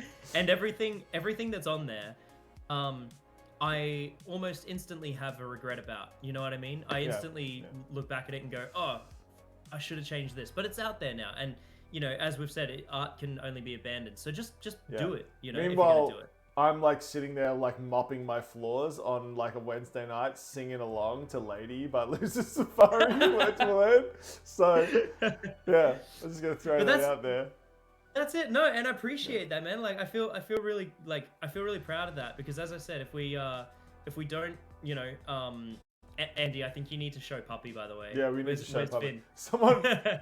Someone redeem show Puppy. I'll see if I can find my puppy as well. He's probably asleep. It's Finn. Puppy showcase. Finley. He's a good studio dog, I will say. Sorry to interrupt, man. No, you're fine. I definitely am here for this. There's literally a spider like crawling next to me here. Just another pet. This turned around, there's like a little spider hanging down from my fan. It's decided to go back up now. I mean, that's something now you've got to live with, that you know is there. I don't mind spiders. I don't like them to be on me. So I'm just a little bit concerned, but as long as it stays up there, I'm happy days. I don't know where my puppy is. He's probably asleep in the room with my love. So yeah, same for him. Is Moose asleep, Dan? Look, I hope he is. He's keeping Amy company. Yeah, classic. Yeah. And I'll pass on the compliment, Ella, to the puppy as well, to Finley. Yeah, continue, Dan. Where were we at? Oh yeah. Just if you're thinking about releasing anything, making anything, just do it. Don't get in your own way, because it's not going to be the best. Like, if you're improving as an artist, it's not going to be the best thing you make. It's just going to be the latest thing you've made, and the next thing will be the better thing, and you know, you keep improving on yourself. And then what was the second part of the question? Sorry. Where do you see yourself in 5 years? Yeah. So what do you want to be? Yeah. What do you want to be? Where do you want to be in 5 years, Dan? Cool. Yeah. I'm going to assume 5 years older, but yeah. Well, look, ideally, not that much older. But you know, such is the curse. That's not how time works. Not yet. Yeah, not yet. Yeah, I would like Lucid Safari is my prime passion. So, I want to be touring twice a year, once nationally, once internationally, building a steady fan base overseas, and having a strong fan base here in Australia. I would like to be in 5 years. I would like to maybe have an album out by that point, or be working on I would like a next one. An album out at that point as well. 5 years? Come on, Dan. It's just I've just come to appreciate the reality of how this sort of industry works, and it's not to say that I won't release more music until that point. It's just releasing a collection of songs is More digestible. Yeah, and releasing a big collection like 12 songs is like it's a pretty big gamble. It's a big financial undertaking as well. Huge, so yeah, so I think you know, releasing singles to build our audience, to build our hype, and then once we can justify releasing a collection of songs to people, I'd love to do that. Like, if you listen to my first EP, Delirium by Lucid Safari, we actually have transitions between our songs, and that's something to keep kind of a theme going throughout. So we actually have released it on vinyl in the past, and I said to Andy, we're actually doing another run of those vinyls very, very soon. Yes. Yes. But that's something that's really cool, because as you play it on the record player, it feels like the soundscape continues. It's not one continuous song, but there are continuous elements throughout, which I really love. I got inspired to do that from Green Day's American Idiot. I just love how they like cross themes together. Yeah, man, it's the coolest thing, and you don't hear it anymore because no one releases a bunch of songs anymore. You know? Yeah, isn't that weird? Like yeah. You know, okay. Can I just interrupt you and share one of my favorite examples of like a coherent album, which I don't think was their plan at the time, but I'm gonna go back to Daft Punk's Discovery album, right? Have you guys seen Interstellar 5555? 5555. Interstellar 5555. So, That's not the movie. Yeah, my mind went to the Matthew McConaughey. Oh, okay, cool. No, it's not the movie Interstellar. So the story on the block, right, is that Daft Punk went to a Japanese anime company called Toei, and they wanted them to make some film clips for their Discovery album. So you know the One More Time and there's the Blue Alien singing. Yeah. Do you know that's part of an entire movie? Oh, no. So if you look up on YouTube, there's a movie called Interstellar 5555. So what happened is they gave this Japanese animation company the album and said, can you make us film clips? The mistranslation ended up being that they made a cinematic full-length movie with nothing but, there's no dialogue. There's a few sound effects they added, but nothing else but the album as a backing. And it makes perfect sense. It's one of the best movies I've ever watched. There is no dialogue. There is no sound effects apart from like 2 or 3 points. It is incredible. I'm going to take a tangent here. I'm going to find it. I love that. I'm going to go onto YouTube here and I'm going to find Interstellar 5555 and I'm going to share it to my Discord. So if you want to watch that afterwards. Oh yeah. That is so sick. I love that. You will have seen parts of it, right? You will have seen parts of it. Yeah. I can visualize it for sure. Because it's part, like you've seen film clips, because what they did was they cut each of the parts of the film into a, I'm going to paste it here. Okay. It's in the Discord now. Yeah. Oh, cool. Yeah, nice. They cut the entire movie up song by song and made it their film clips. So the film clip for Harder, Better, Faster, Stronger, the film for the Aerodynamic, the film for One More Time, they're all part of one massive movie that is fully coherent and amazing. So please, I can't believe that was just a translation. Yeah.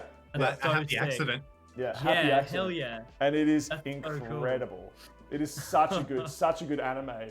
Like, it takes about like an hour and a half to watch because this is just like the length of the album. But I'm kidding you. I'm not kidding you. No dialogue, basically only a few sound effects. You can watch it and you don't feel like you're missing stuff. It is so well done. Sorry, that's one of my favorite bits of like musical history that I've ever heard. It is so good. As Bob Ross would say, a happy little accident, says Ella. Yeah, exactly. Sure. Exactly. Love that. Yeah. Okay. That spider's just hanging out up there on the fan. He'll be all right. I think he's okay. I'm keeping an eye on it because the last thing I want is for it to be crawling all over me. Drop down. Yeah. No thanks. No thanks. Turn the fan on and it's like Russian roulette with the spider. True. Oh man. Okay. Well, hey, we're getting towards the end. I wanted to ask some more chilled out questions to finish this up. So we won't go like quite so hard as like how does social media affect the industry, but let's take a second, right? Retune our instruments, rest our vocal cords for a second. I know that chat wants to know, right? But do you have a favorite instrument to play, right? So if we stay with Dan, we were with Dan before, right? Do you have a favorite instrument? And if you do, what is your favorite song to play on it right now? Oh, that's so funny. So my my roommate came into my studio the other day and was like, "What's your favorite instrument?" I was like, "Oh, that's like totally an understandable question," but then it became a super weird question to me. Somehow I was like, "Do I have a favorite instrument?" Like that's so a really odd thing. Yeah, and I realized I never even think about it. Because I don't even think of myself as a guitarist. It's like I play guitar, but it's like part of what you know what I mean? It was just very strange. Yeah. But I think I'll maybe just twist the barriers of the question. Go for I it. find This is a podcast, find not playing- a prison, mate. so, yeah, perfect. I love how many No, instruments we'll save that Oh, question yeah. for the end, Smurf. Okay. I'll bank that one away. I would say I find a lot of fun playing bass guitar at the moment. Cool. Bass Um, guitar is that- very cool. It's so much fun, yeah. And will say like my primary instrument is guitar, but in songwriting and then playing in other bands and stuff, I got really familiar on playing bass. And my favorite song to play on that instrument would be was it? Oh my god, hang on, I've got to look up the name of it. I've done that like 6 times this podcast this year in big company. It's hang on. Oh yeah, it's "Fly As Me" by Silk Sonic. That's just a really fun, funky song to play on bass. That's awesome. That's awesome. What about Yeah. you, Andy? What's your favorite instrument? I guess you can read that question 2 ways. If it's favorite instrument, as in you can take one instrument and you're on a deserted island forever. Oh, okay. Yeah, let's play that. Oh yeah. I'm going to ask you yeah. a different question. If it's that, If you're stuck then on a it's just- deserted island, guitar. that's my gigging guitar. So Maiden Nice. 808, just Oh, Maidens beautiful is so sound. good. I'm a My big dad fan. Plugs in swears really by well. Maiden. Yeah. Nice. But if it's like the thing that I'm enjoying the most at the moment, so like with the pushing for the band feel and whatever, I'm writing different parts. So I'm demoing out a heap of things to send through to other session musicians at the moment. And so I've just been playing on, I've got a complete control keyboard, so MIDI keyboard that controls plugins on your computer. But I've just Cool. ordered a SL73, so it's a hammer action MIDI keyboard. So you got that Nice. full feel of like a grand piano kind of thing, and it's just beautiful to play. And you have all of the control of all of the sounds of Alicia Keys' keyboard, like everything you want to do, but just the tactileness of it. So guitar's beautiful in that you've got so much going on with multiple strings, but because piano's so linear, you just see things differently with it. You come Yeah. out with different melodies and everything. So that's my joy at the moment. Nice. What do you like to play on it? Well, so like I'm teaching myself sheet music because I've always just done it through tabs on guitar. Wow. And then just Sheet music learned is through, but classically easy to read as well. terribly, so archaic. But I'm doing Fields of Gold by Sting. Oh, gonna be the nice. first one. It's just Nice. such a beautiful song. Cool song. And then just writing new songs is taking up nearly all of the time at the moment. Like I've had these conversations with Dan a little bit, but do song a day. So it doesn't actually end up being a song a day. It'll be a verse, a pre-chorus, and a chorus. Just Yeah, try and do nice. that in one day, and then catalog them all, come back, pick the ones you want to embellish and build on. I wrote one yesterday, which I'm stoked with. So that'll be on the next EP. So That's awesome. yeah, Dude, well played. chipping away. I still, even though I can't sing as well as I used to be able to, I still write lyrics. I would say like probably 3 songs worth of lyrics a year. I just get Okay. this Oh, yeah. urge and I will like sit down in my office here, like right exactly where you see me, and I'll just like bang out 3 songs in a single night that have been bustling around my head and just drop like lyrics that I would like to sing. So I think it's interesting. It never dies. Never dies. in That's me. No, for sure. Well, that's just so sick. to circle back quickly, Dan was saying he writes music so he can perform on stage. Yeah. For me, it's the opposite. I write music Yeah. because, like, I'm pushing myself to do the stage thing. I would have catalogs of hundreds of songs because I just write. Like Yeah. it's event kind of thing. That's cool. But then you pick the key ones. So yeah, That's awesome. Well, man, that's awesome. So, guys, I've got 2 more. So this is the second last question I have for you. It's a nice, easy one, right? You can use your phone, you can use your technology to check this. But what is the song that's at the top of your playlist at the moment? Like, what song are you really into right now? I just revealed mine before, which is "High as a Kite." Last Wednesday is my like most listened to song in the last week. So what are we thinking? If you have to guess, or you can check if you would like. If we stay with Andy, what do you reckon is your like number 1 song you're listening to right now? it's only one for the last like week and a half because Yep. I've only discovered this band. But "Written in the Sand" by Old Dominion, I really dig it at the moment, and just like the the tonality of the guitar and a few things. So I'm striving as a reference track for one thing that I'm working on. Well, hey, if you want to share that, copy the link, flick it in that music we love part of the Discord, because I would love to hear that. I'm a bit of a Luddite. I'll work it out while Dan gives us his answer. Yeah, cool. Okay, deal. Dan, what's your answer for the same question again? What's at the top of your playlist at the moment? I'm not gonna check my phone, and I'm gonna give 2 songs because it's either one of these 2. Deal. It's gonna be either Peacemaker by Psycho, or it's gonna be No, neither. yeah, I don't know. It's just kind of like it's a very Triple J commercial kind of thing. Like it's a very boppy sort of song, which is really weird. I can't believe we used Triple J and commercial in the same sentence now. Has Triple J come that far that they are now the commercial station? They are, 100%. Yeah. Those of you who are not Australian, Triple J is, we have the Australian Broadcasting Company, which is our national broadcaster, government funded, not advertised. So they are not run by any corporations or advertising, so they just release cool songs. Triple J is the youth station of the ABC.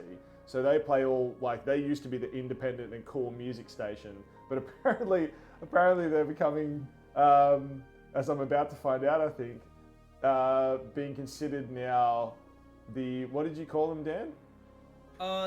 There's just like, there is a Triple J sound now. That's all I'll say. No, look, I would agree with you. You're not burning your bridges, Dan. I would agree with you. There is definitely a Triple J sound. We've got a song in the works that we're hoping to premiere on Triple J, so I better not say too much. This is like I was being careful about YouTube before. Yeah, literally, man. Yeah. I don't know. But the thing is, everyone in the industry knows it. Like it's not like hidden knowledge. It's very obvious, and it's if it's a favorites and it's a who you know game. So I don't feel like I don't feel like I'm saying anything fresh there. That song's really cool. It just popped up in my. I actually heard it at one of my own gigs because I put on a Spotify playlist I like, and they added it to that playlist, and I was like, that's a fucking vibe. Cool. That. Or just simply for the fact that I'm not listening to too much music at the moment and just more like podcasts and stuff, is I'd say my other top song at the moment would be "Come Through" by Juno, which is the other band I play guitar in. Nice. And they just released it like a couple weeks ago, and it's just fucking sick. So like I've been listening to that as well. Share that song on the Discord, Dan, because I'm keen. And hey, now you've got another podcast you can listen to. You can listen to yourself on this podcast. It'll be straight up on Twitch as soon as we're finished. The VOD will be there, and then I'll edit it down into like a proper podcast to go up on YouTube later. So I'll tag you on Instagram and stuff when that goes live. But yeah, you'll be able to watch it back and watch yourself chill out. Honestly, you know that I'll be listening to myself because that's my ego at play there. It's been an excellent podcast. I'm just gonna say I've really enjoyed hanging out with you guys. And like I said, I can usually tell how interesting the conversation is by how long the podcast goes, and we're like 2 hours in now. So you guys have been it does not feel like 2 hours, and suddenly we're like over time. So I think it's excellent. The fact that all of us are just like, no, we want to keep talking. It's been very good. Look, it's been a vibe, man. Thanks for having us on. It's really absolutely, dude. Yeah, first podcast, and what a wonder it has been. Much love, mate. I'm all about cool people, and I was saying to Dan, I was really glad to meet Dan a long time ago, and I think he's an excellent human being. And Andy, who we met recently, absolute legend. And as soon as I heard him sing, and I was really interested, I then totally went across and was like, dude, I just want to tell you, great set. Turned out to be an awesome bloke, so I invited him over to the podcast, and here we are, chilling out, and talking about music. It was a little bit serendipitous, man. I was talking to the lady. She's one of our regulars. Marjorie. She does reviews of books and stuff. So, yeah. Well, talking about music and AI, and then you were saying that was the potential topic for this podcast. Hey, look whose name's on that. This is Andy Ellem's first book as well. Make sure you check it. It's called My Little Dog, and a beautiful little story, wonderful illustrations. Like, yeah, you got to check it out. It's really, really cool. And I'm plugging it because he probably won't. So. And the vacuum Is it- cleaner. I love it. It's A wonderful. cute little story, I will say. But yeah, give it a go. If Okay. you like Cocker Spaniels, let's call it a plus. Andy, do you have a link for that? Can I share a link if anyone wants to have a look at it? I'll chase one Flick it down. across. True friendship. Ella says true Yeah. friendship. Dan's stitching Andy up. He won't promote it, so I will. Actually, Ella. So just as an aside, before we jump into our final question, Ella has a friend, Silverspell, who's another friend of the channel. Ella and Silverspell have a very similar relationship, where Ella is like Dan, and Silver is like Andy, and Ella's like, if you're not going to promote yourself, I'll do it. Yeah. Yeah, I love that. It Everyone takes needs someone in both their corner, types. bro. Yep. Yeah, exactly. Yeah, Ella's an excellent emotional support wolf for Silver, and we talked about that actually on the podcast where Silverspell was on, when we were discussing the fact of like how do you keep yourself like motivated to do stuff, and Silverspell was just like, look, I gotta honestly say, it's Ella who will be like, hey dude, like you'll be fine if they're not like keen or anything. You can just chill out and like not do the stream today, or like Ella will be like, hey look, I'll do most of the talking. So Ella is an excellent human being. I'm just going to type in here, hey chat, check out Andy's book. Do it. He's But, a legend. It's been nice to have Smurf and Ella and the other lurkers here. I Yeah. can't see any other names. Hanging yeah. out. I'm generally a lurker myself, I will say. Yeah. Yeah. Andy and I are And Breezy. quite new to Oh. Twitch, so we're still figuring this out. But thank you Well, so much, dudes, everyone. I literally signed these two up for Twitch tonight. So that's how brand new to Twitch they are. Breezy's redeemed drink up again, so we gotta. Oh, you're behind, man. I've already done that one. Oh, hey, I didn't realize at the time, but these are like 7% alcohol by volume, so Nice. they're pretty crazy. I'm just gonna put that out there. Gets you where you're going. Yeah, definitely. Hydration is important. I do have the Keep the hydrate. hydration. I do have the hydrate drink bottle. I bought this drink bottle that says hydrate on it because I literally get hydrated on stream all the time. It's my own fault. I'll just let you in on a little secret. I hang out with a friend on Twitch. She streams a game called Dota. I don't know if you guys know Dota. Excellent game. I love playing it. I am not that great at it. Springroll Edza, her username Springroll. She's excellent at Dota and very entertaining. Everything is just a little bit extra when she's playing. But we have a thing where we drown a streamer over there. So I will like spam redeem hydrate and try to like get other people to do it as well. So I kind of deserve to be hydrated on my own channel. So I will hydrate Breezy. Thank you. Pro tip. That's awesome. Bro tip. Okay, I'm hydrated. Guys, last question. Chat knew this was coming. We ask it every time we do this podcast, every week. What is, let's go roll a 1d2, and we're going to go with Andy first. What is your favorite food to drink / eat or make? I'll be the first to admit I'm not an amazing chef, but like I've really just gone back to grassroots stuff in cooking. So I cooked something last night. Like my general thing is I go and whatever meat is on sale, like I eat a lot of meat, whatever meat is on sale, I'll take home and kind of make something around that. So I did a lamb roast last night, butter, red wine, seasoning, like seasoned vegetables, and it was great. So I think I'm there for that. I'm all about it. Yeah, thanks for the invite, bro. I got to keep some reheats, man. That's the way I live. Yeah.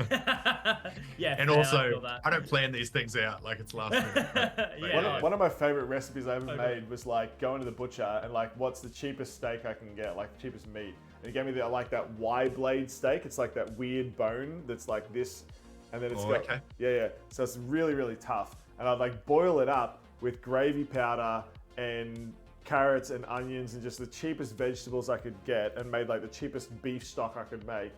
And I would just like cook up a big thing of rice in the rice cooker. And when that beef was done, I would just dump the rice in and make it basically a big beef ricey stew. So I'm all for like meals on a budget. I actually got my nephew who's at uni, and we did a stream where we made like food on a budget, and for less than $40, we made like 60 something meals. Like Jesus. just man, yeah, like it was like crazy. Nothing but rice. Yeah, it was like pasta and rice and soup and like good stuff. So that was good. Okay. That was good. It was a good That's episode. crazy. I feel like cooking on a budget. It is a skill I would like to. Mm. It is a skill I'd like to improve on, is the cooking. Like the world is big, so you might as well taste and experience it all. I think It's like a this big small world. Even that's a good drop in the channel name. I love it. that's it. It's excellent. Subtlety is key. Subtlety is key. Well, Andy, like I said, mate, if you're ever free on a Sunday around lunchtime, which I know as a musician is like prime time. It's a rarity, unfortunately, brother. Yeah. Maybe what we'll do then, maybe I'll do a special episode, which I have done before in the past for people who just cannot make Sundays. We'll do like a late night or like a breakfast stream on like a midweek day, whatever it is. We'll figure it out. But you're always welcome, because I love cooking with new people and sharing my love of cooking. But speaking of love of cooking, Dan, what about you? What's your favorite thing to cook / eat / make? I'm gonna go with my favorite thing to eat. Although I can make it, but I butcher it pretty bad. A really good bacon eggs Benedict is like my favorite thing on the planet. So cool. So cool. Yeah. Eggs Benedict Yeah, is pretty good. Yeah, I think it's gonna be, the hollandaise sauce has got to be right though, and Yeah. like I think for the longest time I was like, okay, it's got like, maybe the key is like to make it from scratch, and then I've had a few like that were made from scratch, and then I made some from scratch as well, and I was like, it's not what I'm chasing. There's something about this. There's a weird like commercial cream sauce that I'm sure you as like a chef would know what it is, but like I can't seem to find it in any shop, but I can only get it at like cafes and stuff, and it's amazing. But yeah, that's my answer. I love that. All right, if you come on the show, Dan, you need to remind me, because I have a very smooth brain, so I will forget. But can you please remind me? We'll make hollandaise sauce. We'll make béarnaise sauce together. I'll show you my secret recipe. Yes, let's do it. Because I got some fucking banging béarnaise sauces I can make for you. So we'll get it done. I'm so keen. We'll get it done. Yeah. Man, hey, that's. I think if I check my script here, that's basically all the questions I've got. So I'll do a quick YouTube outro, right? So let's do a thing. So I'll turn to the camera, and you guys can like smile and wave here as well and say goodbye, whatever you want to participate. So hey YouTube in the camera there, thank you very much for hanging out. I really appreciate it. Please, like I said before, like, comment, subscribe, all the cool YouTuber stuff. We really appreciate it. Please give lots of love to Andy Ellem and Dan Lewis, who have joined us tonight. I will link all of their little social medias and books, which we just found out that Andy has. All their links I'll put into the description of this video, so follow them, give them all the love, because they've spent their time hanging out with us. So that is it. We'll see you later. Please catch us up next time. That's just for YouTube chat. That's not for you. That's for YouTube and podcast listeners in the future. So you hang around. See you later, YouTube. Goodbye. So with that, YouTube is gone now in the future. So chat, Nice. I'm throwing it up to you. Right, we did have one question from Smurf before, I definitely know, which we're going to drop to the team in a minute. But if you have any questions in the last little bit for Andy or Dan that you would like to ask them, because this is now your chance to ask the tough questions. I'm actually a pretty soft journalist, guys. I'm not a hard-hitting gotcha journalist. Chad is, so that will hit you with some rough ones. Let's talk about Smurf's question first. Smurf wants to know. Who did we end with just before? I think it was Dan. We were talking to Dan before, weren't we? Okay, Dan. How many instruments can you play? Define play. Define Smurf, define play. Quickly type in chat and define what play is. Let me know what you think, Smith. Like, it depends. That very much changes my answer. How many could you get on stage and fill in for someone? Yeah, okay. That's a good... Okay. How many If could you play on stage? Or like, If we're including vocals, then 3. If we're not including vocals, literally just bass and guitar. nice. Okay. I wouldn't feel too comfortable doing anything else on stage. I think have I? Yeah, no. I was like, have I played keys before? But I don't think I have. So yeah, no. I think I'll stick with that then. Yeah. Yeah. So we're going 3 for Dan. All right, Andy, how about yourself? If we're including vocals, then it's going to be 2. Like 2? I dabble in some keys. I can dabble in a little bit of drum kit. I can play bass, but I play bass like a guitarist plays bass, which is just playing the root notes of the chords that I'm playing. So yeah, it's really just the 2. But give me 15 months, and piano's going to be in there. Nice. I've got the zest Nice. for that now. Look, I did actually learn Hell that when yeah, I was in man. grade 7, but yeah, it goes away with time. So what sucked for me actually, because I've actually got a condition in my arm which is called radial ulnar synostosis, right? So my radius and ulnar are fused together. So I had to learn to play guitar lefty, and even then it's like I don't have like full motion. So I could always play guitar, but not very good. And my dad was a classical guitar teacher, so if he couldn't teach me to play guitar, like no one can. So like I was like okay at guitar, but not great. And I've lost basically. I haven't played guitar in a long. I do have a guitar still over here. Hold on. Let me just. You guys are showing off your instrument. Let me get my guitar out. It's only a cheapie. But yeah, lefty strung. Nice little guitar there. So I think there's just a delay from when I'm seeing Yeah, it. So just I'm wait. Yeah, waiting yeah. to see it, man. I'll just hold it here, really awkwardly. Nice. Just be like, Yeah, sick, man. yeah. So That's like what brand is that? it's fucked fine, now, mate. Let's have a look. It's very similar to my Pacifica. It's got something written up here that looks like Samick.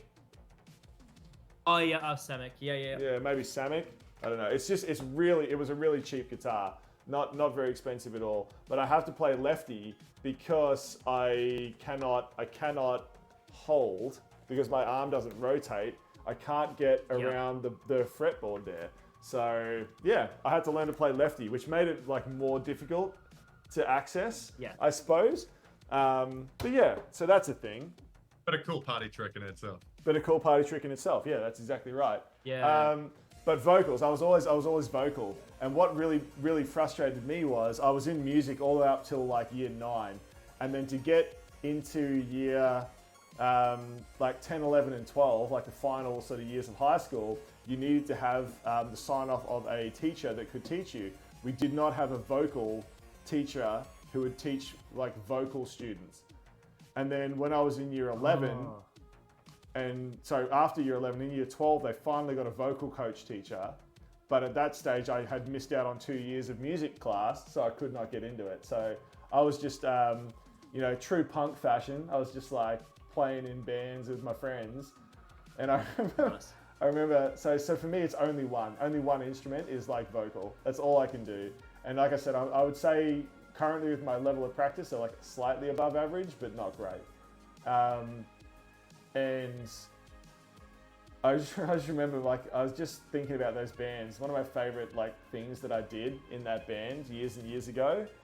It's probably one of the worst things, but one of my most vibrant memories is we had my friend's little brother playing drums in one of the bands because he was learning drums at the time in school, and he was trying to keep pace with us, and we were like, no, dude, like you keep pace. Don't slow down or speed up for us. You keep pace. We're keeping up with you, man. And he would keep like slowing down to try to keep pace with what we were doing. And it's like, no, man, you keep us in line. Like, yeah. So I never went anywhere with any of my bands. I was in the Australian Youth Choir. That was pretty cool. So you know those kids, the kids that did that Qantas ad on the cliff. Some of those people. Classic, they were my friends. Some of those kids were my friends. So yeah. I could sing. Yeah. I'm not great. Yeah, not great anymore. Maybe one day you'll get me to sing on the internet chat, but today is not that day. In the words of Aragon.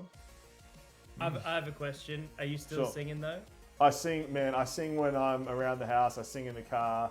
I sing at work sometimes. but definitely not My man. professionally. Not professionally. I'm still a singer, regardless of whether I can do it well or not. I don't think singing. Actually, it's funny. It's funny. I think having these like really high-profile professional singers and dancers, I think has actually ruined something that is fundamentally human. Because I think humans should sing and dance. There's a level of gatekeeping now where people are like, oh, you know, you can't sing good enough. But I think singing and dancing is natural, right? Regardless of the fact that I look like a drunk llama when I'm dancing, right? But Me too. it's something natural that all humans do, and I think a lot of people are just like, oh, you're not good enough to sing. What they mean is you're not good enough to sing professionally where people will pay you to do it. But they shouldn't say you're not good enough to sing, because everyone can sing. Out of tune does not matter. The point is that the wisdom of the commons, the dancing and the singing, if you get 1,000 people in a room and all get them to sing out of key, they will bind together and make the correct note. Yeah, it's the joy of a choir. A collective pitch. Put a caveat there. One thing I've noticed, even if someone's not a good singer, if they're having a great time, no one complains. Yes. Yeah. Arguably, Totally Kurt Cobain was not the best singer in the world, but his gift was putting the most emotion into anything he sung. You could feel the pain and the anguish and the joy in everything he sung. He's a good singer, don't get me wrong, like really good singer, but technically not the best vocalist. But you feel every cut of his voice and his note and the pain that he feels and he puts into those songs. It just, Yeah, I think that's what it's all about. Yeah. There's one of the things. Yeah, you go. I'm gonna look something up while you're saying that. You cover for me. Just something you reminded me of. And Nick, like you'll probably have like this classical sort of training thing as well. Is that so when I find when I'm actually going to record anything for Lucid or when I'm going to go play a show, I actually abandon a lot of the vocal techniques that I know and have actually built in to be like second nature, for the sake of emotive delivery, rather than trying to hit the note exactly on pitch and stuff. Actually, the last recording session I went to last week to lay down some vocals, I literally said to the producer, I was like, hey man, just so you know, like I'm not concerned with pitch at all. I'm purely focusing on character and delivery. Because pitch is something you can fix. And I know that's like a controversial thing, but in terms of like delivering that sort of performance, it's a lot harder to deliver a genuine performance when you're like overthinking the technique and all that sort of stuff to it. So in essence, what I'm trying to say is I totally agree with what you're saying about Kurt Cobain. Yeah. So I just found what I was looking for as well. So there's a really cool YouTuber I listen to all the time called The Charismatic Voice. I don't know if you've heard of her before, but she's a professional, I believe, operatic singer, or like traditional singer. But she's a proper like vocal coach. And she picks up stuff in like songs that you would not believe. I've seen some great videos of her like analyzing, Tenacious D, and like the way that they sing, or System of a Down is one of the ones she like got really deep into because she like got recommended it.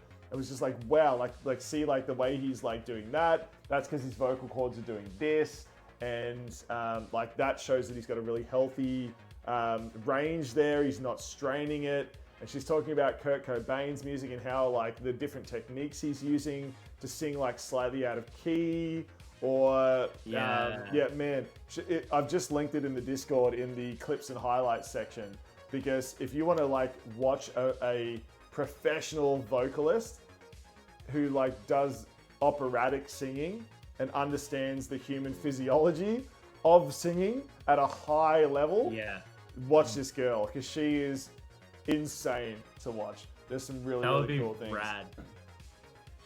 Oh, Smurf has asked a question actually. Smurf says there that she's always singing and dancing around the house. That is excellent news, Smurf. Excellent news. I think everyone should sing and dance around their house and annoy their neighbors. But Yes. if the viewers wanted to see you guys perform, where would you go to do that? Andy, where would they go to see you perform? Is there any way you are performing live that they can watch you? Sure. So for me, best bet would be if you just type in myname.com, so andyellem.com. I've got a website and I just post the public gigs that I do there. I'm a little bit slack on social media, always trying to be better and make the change there, but not yet. But yeah, andyellem.com, and that all the public gigs will be posted there. Yeah, nice. There you go. So andyellem.com. Will be posted there in 15 minutes because I need to update it for next week. That's true. So www.andyellem.com. That's it. That should theoretically take you to Andy's gigs. I think I typed that incorrectly. So, Dan, what about yourself? Where would they go? You was mentioning you want to do some touring with Lucid Safari. Where would they go to see you? Yeah. Well, we're actually just about to announce our first Lucid Safari's first ever tour, which is super exciting. Yeah. We're hitting the road in July, which is really cool. So we're hitting Sydney, Melbourne, Adelaide, and then a couple of stops in between. And so I don't have all the dates in front of me, but we're essentially on tour for the entire month. So, and we'll be in Brisbane as well, and the Gold Coast. So, yeah, there'll be plenty of dates there. We're just waiting on our official announcement. But if you keep your eyes on our Instagram or anything like that, you can find out there. The other thing you could do also is if you are really interested, you could sign up to our mailing list, and we'll be mailing all of our fans where we're going to be playing in our tour schedule. We're also playing a show in Wollongong on the 2nd of July. On the 2nd of June, just before our tour, and I think we're doing a show in Canberra that same weekend as well, but that's still yet to be confirmed. Banging it Yeah. out. I love watching Dan struggle to remember dates and times off the top of his head. Yeah. This is like It's messing. Yeah. Yeah, a lot, it's man. messing me up, man. It's a lot. Hey, don't be afraid to Yeah. drop any of that stuff.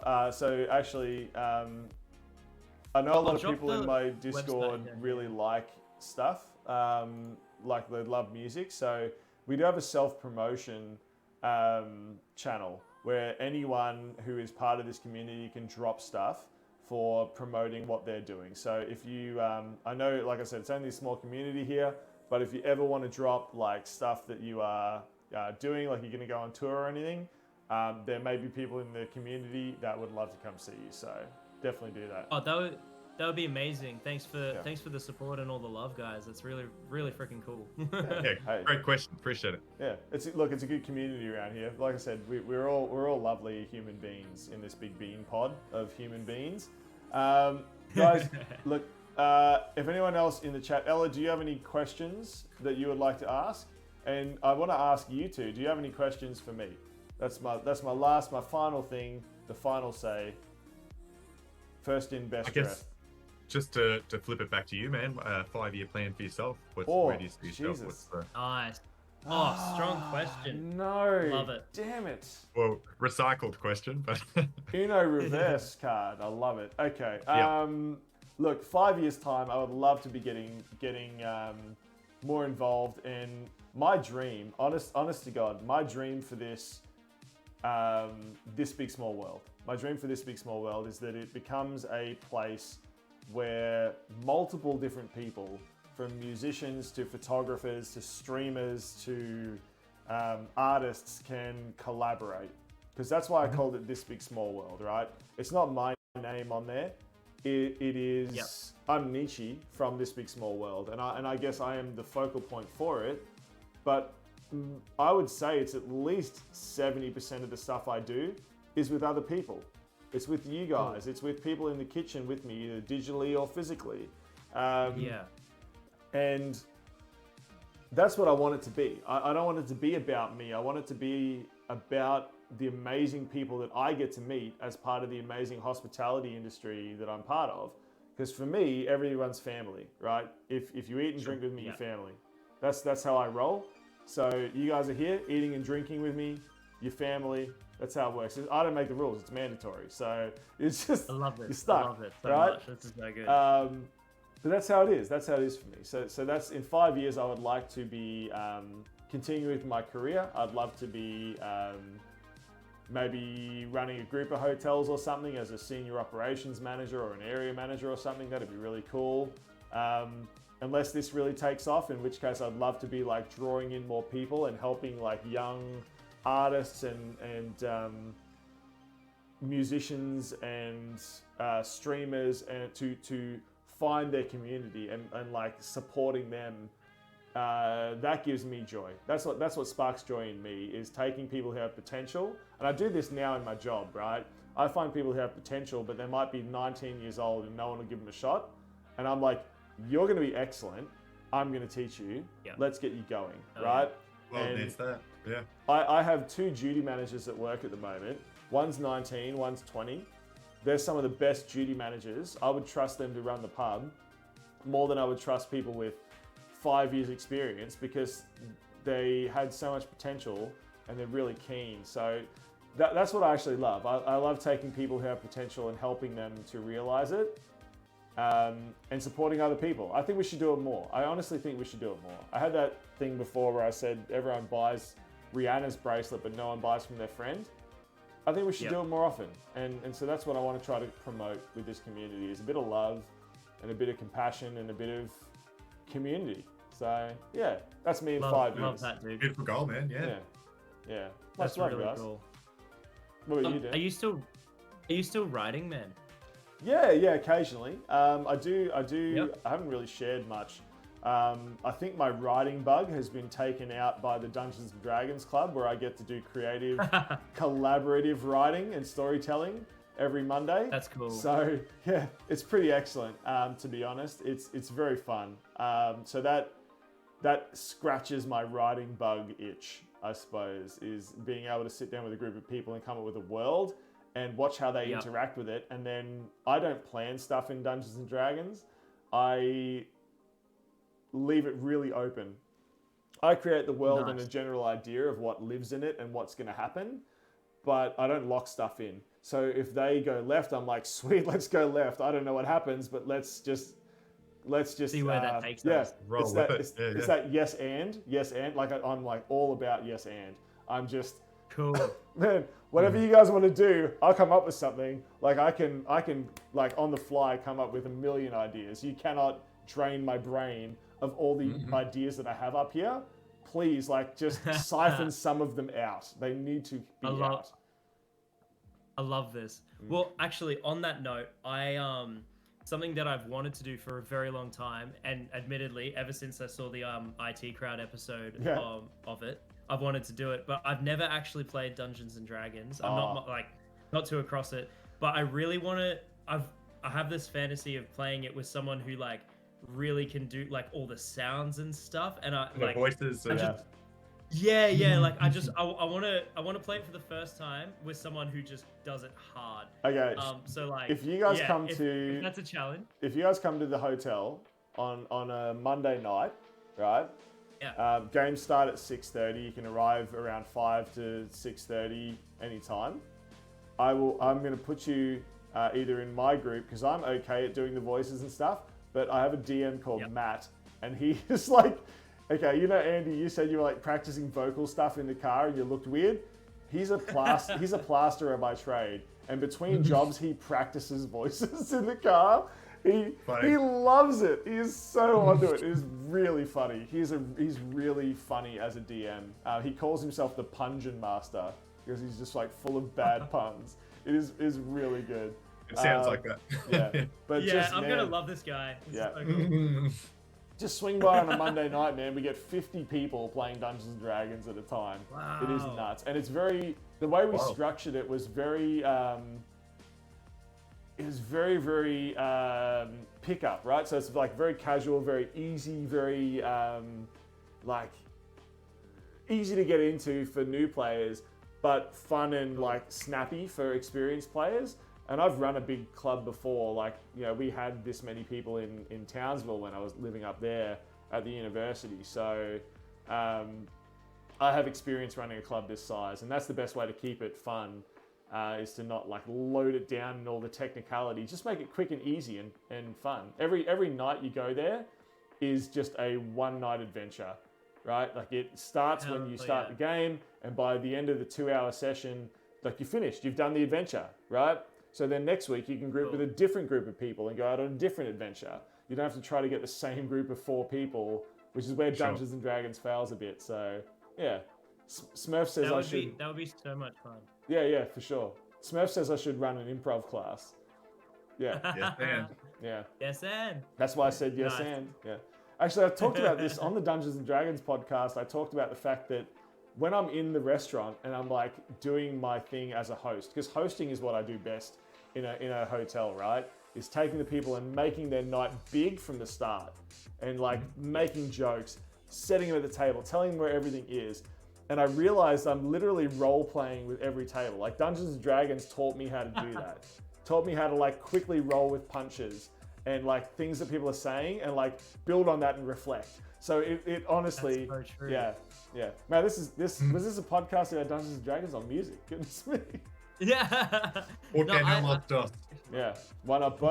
That's why not both. We're all nerds Exactly. here. It's fine. No, dude. I love that. Oh my god, I'm so excited. Yeah, I've got to take you up on that. Yeah. Actually, so Monday night is our band rehearsal night / band night. Yeah. So what I might have to do is just bring all the boys from Lucid to Dungeons and Dragons. Bring the That whole would be band. fucking. Yeah. It's a It would actually team building now that exercise. I say that, everyone Yeah. would be so keen. Actually. Yeah. Right. Yeah. The this is gonna offer. be The fun. offer is there. I'm so ready. All yeah. right. Yeah. We're doing it. It's happening. Dear Lord, it's got to. Okay, guys, we need to do a very important part of Twitch. Okay, which is we need to figure out who we're gonna raid. Okay, we're gonna raid this guy. This guy's called Jakumaru. He seems really cool. Okay, I really like this guy. Our stream's gonna finish, and us and all our viewers are gonna jump across to this guy's channel. We're gonna hang out. So, hey everyone, I really appreciate it. You're all legends. Thank you very much for hanging out. Please check out Andy. Please check out Dan. The links are all up in our Discord as well. I love you all. We'll see you next time. Thank you very much. Goodbye. Hey YouTube, thanks for watching. You can watch me stream on Twitch, catch my videos right here, or check me out on Instagram. Hope to see you next time. Cheers.